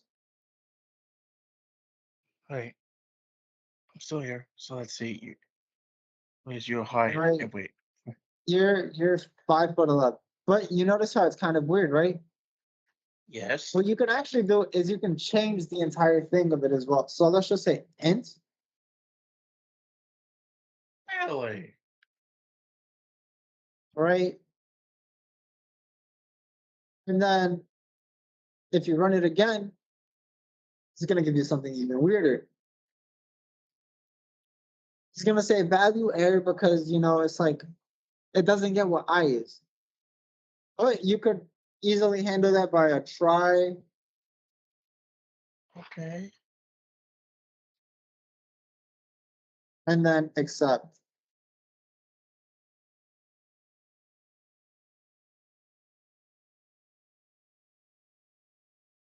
It's all over.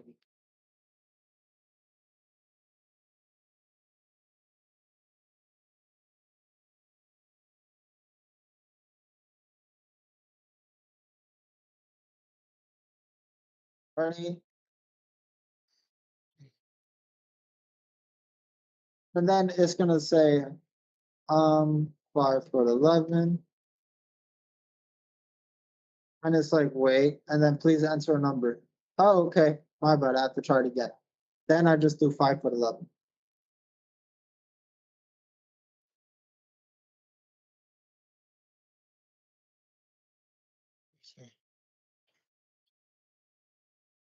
It's some trickery that you have to do. Like,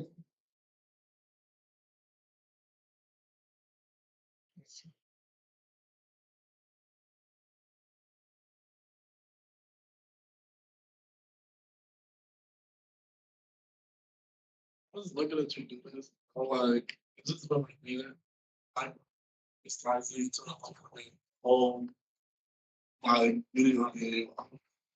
This is trust. Yeah, it starts off like that, but oops.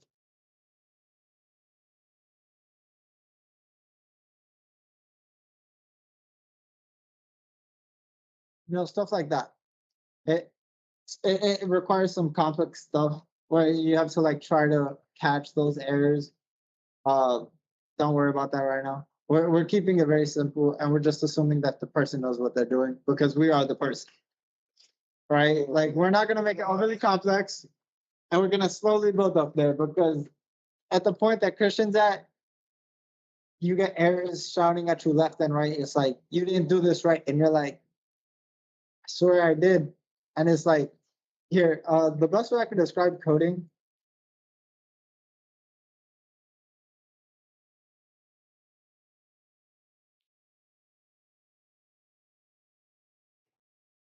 It's this.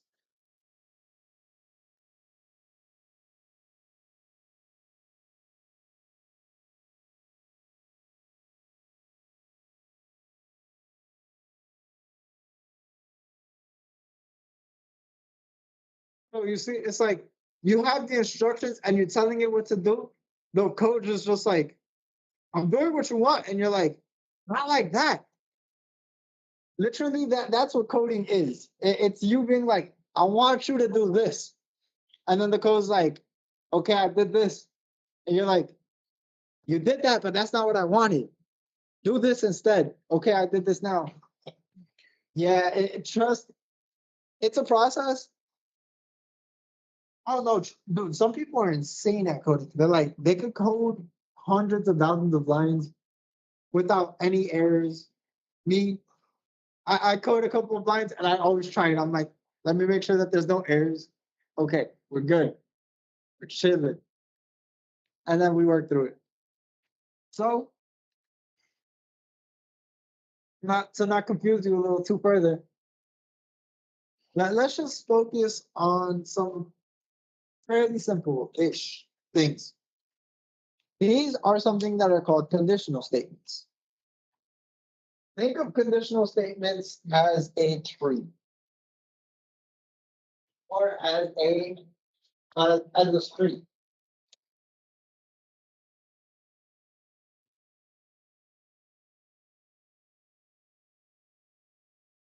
Oh, Experiments? yes. Yes. So let's just say that you're walking down this road. And you get to this point right here. You have a choice. Do you want to go straight? Do you want to go left or do you want to go right?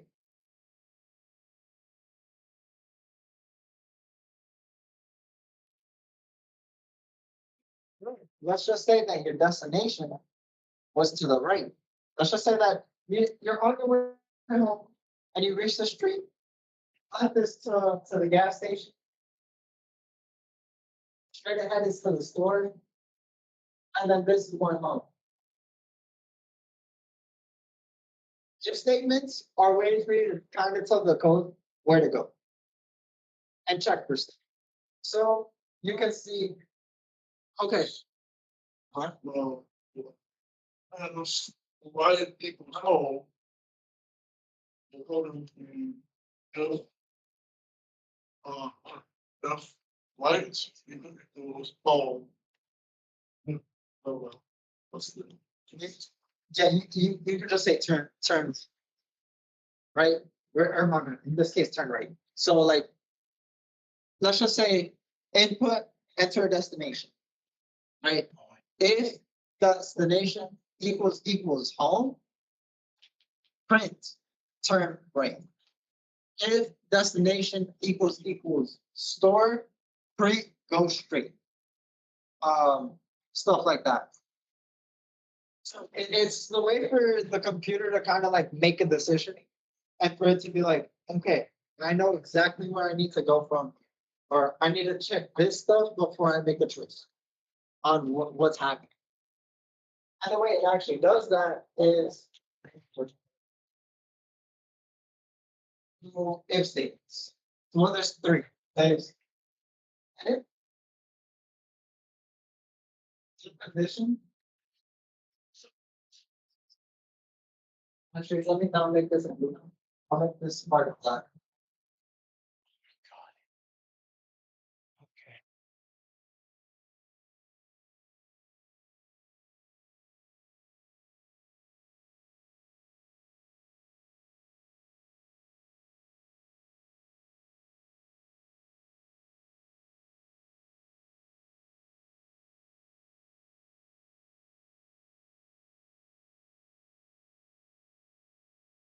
A little bit of sense.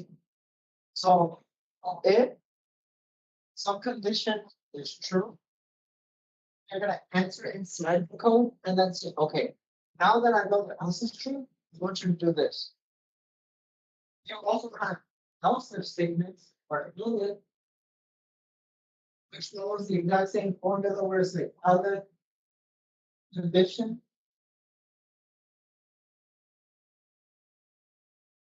Is false.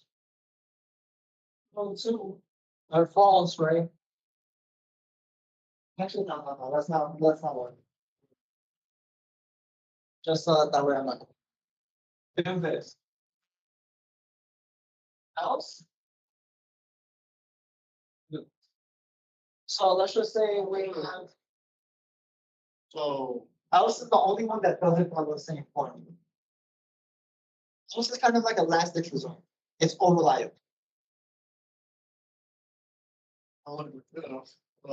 So I know like if the condition true is this is it's like that one is true. It's false. You that one is taken. Otherwise, it's Exactly. Pretty much just see check this condition and see if there's anything that happens. If this is true, you want to do this. This condition is now here true over here. You're gonna want to do this. Otherwise, that means this isn't true and this isn't true, which probably means that it's false or it's a different condition. I wanted to do this. So let's just say it's you have some number x is equal to and x is equal to 1, print right? else, if X is equal to 2, you'll like brain. Otherwise, and, 1, 4, 2. Right? Which means it's 3 or 4. Like you can do whatever you want over it. It doesn't matter. Well, it does. I mean, not say it doesn't matter, but it's like this is the last ditch resort, and you know when you're gonna have to be like, I want it to do this. Right. For example, you can also see it for like the other two falls. exactly. But just keep in mind all of this can also be right. Like for example, if some condition is false, otherwise if this condition is false, otherwise do this. Right. And it just kind of reverses the flow of things. It's like if you look false, false, oh wait, this one's true. Make sense?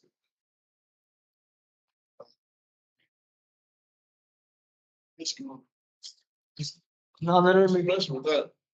Oh yeah, no. This is really where all the meat and bones kind of start coming up because these are the baby steps. So what we really need from our coding, which is making classes and making functions, which we're gonna start getting into. I don't want to rush too much into it, but they all follow the same format / formula in terms of everything kind of connects to one another, right? Like functions are the same thing as variables, but they just do a lot more. Well, they are variables, but bigger variables, right? It's not like just a variable by itself is a house cat. A function is a lion, right? The lion's obviously going to do a lot more than the house cat. Stuff like that.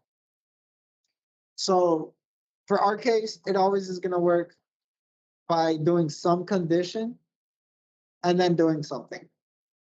And just keep in mind the double equals. If you remember when we're doing variables, it's just one equals because that means we're setting something equal to something else. What is it doubling? It means that you're kind of comparing and you're checking for equality. For example, you're saying, is it the same? Kind of double equals are like scales. Are they the same or are they not the same? So yeah, a lot of the times you'll do either equals equals or exclamation point equals, which means not the same. Well, don't worry about trying to remember all of this. I know it's a lot. So I just kind of want to get you a little bit more accustomed to it. So an example, I won't share the lab with you because we're almost out of time. So I'll wait until next week so that way we can see Fridays. Only Fridays? Yep. Because there's 4 classes total. So there's gonna be 6, my bad. Yes. 6 different classes? Oh no, I think they take all the Yep. Oh, so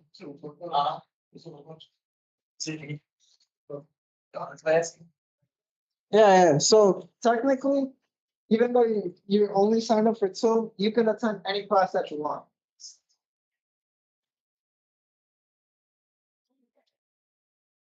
You can log on for just it's right. it's good. You know, that's-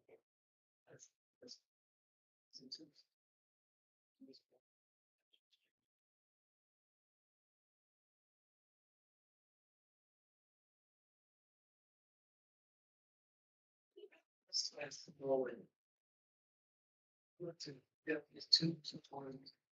Yeah. It's like it's just a place to make the fun thing because you're gonna be going to the same place. Right. See, we still be the same.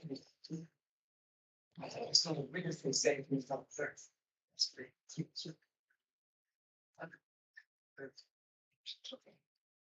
Okay. Right.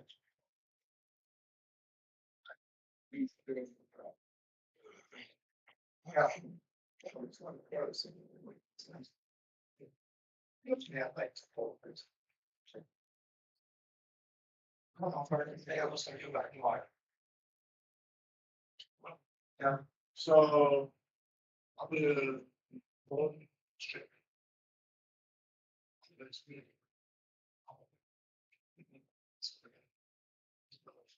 Yeah. Yeah, that's it. Yeah, right. It helps you. Well, I don't know to. Yeah, it's you money a bit. Because then, it'd also be pre-warning and then about some of the rest. Unless you want to go into the band, just like. It's going to come to option. Just like if you okay, you have to do this. There's exact stuff on it. Take this and say what's all of that. Yeah. Yes.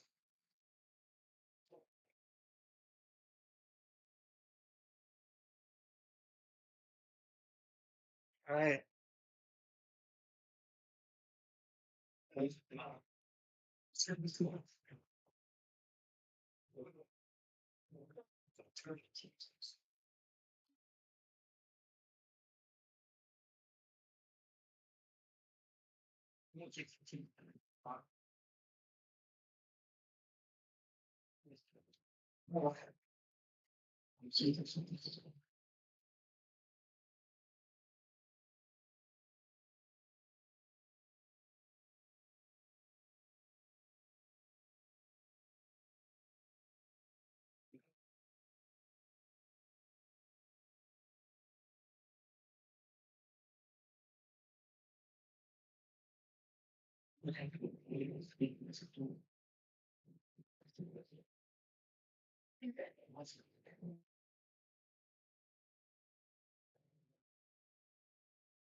Yeah. I mean, that's how I ended up with my job. Then, like, when he's someone come on, like, how to stop screen. Yeah. So I can take that. Yeah, so that way we can start shutting down. Okay, Elijah. All right. We'll call it there for today. We'll next week for you, I think is gonna be a half recap, and then we're gonna learn more stuff. So yeah, next week we're gonna it is finally some new content. Okie dokie. Yes, sir. So feel free to log off. I'm about to turn off the stream. So yeah, I hope that you're able to remember some of this. Don't worry, I was able to remember some of it. Okay, that's good. Okay. Well, I'll see you, Elijah. Take care. Have a great day, Sammy. Likewise. Take care.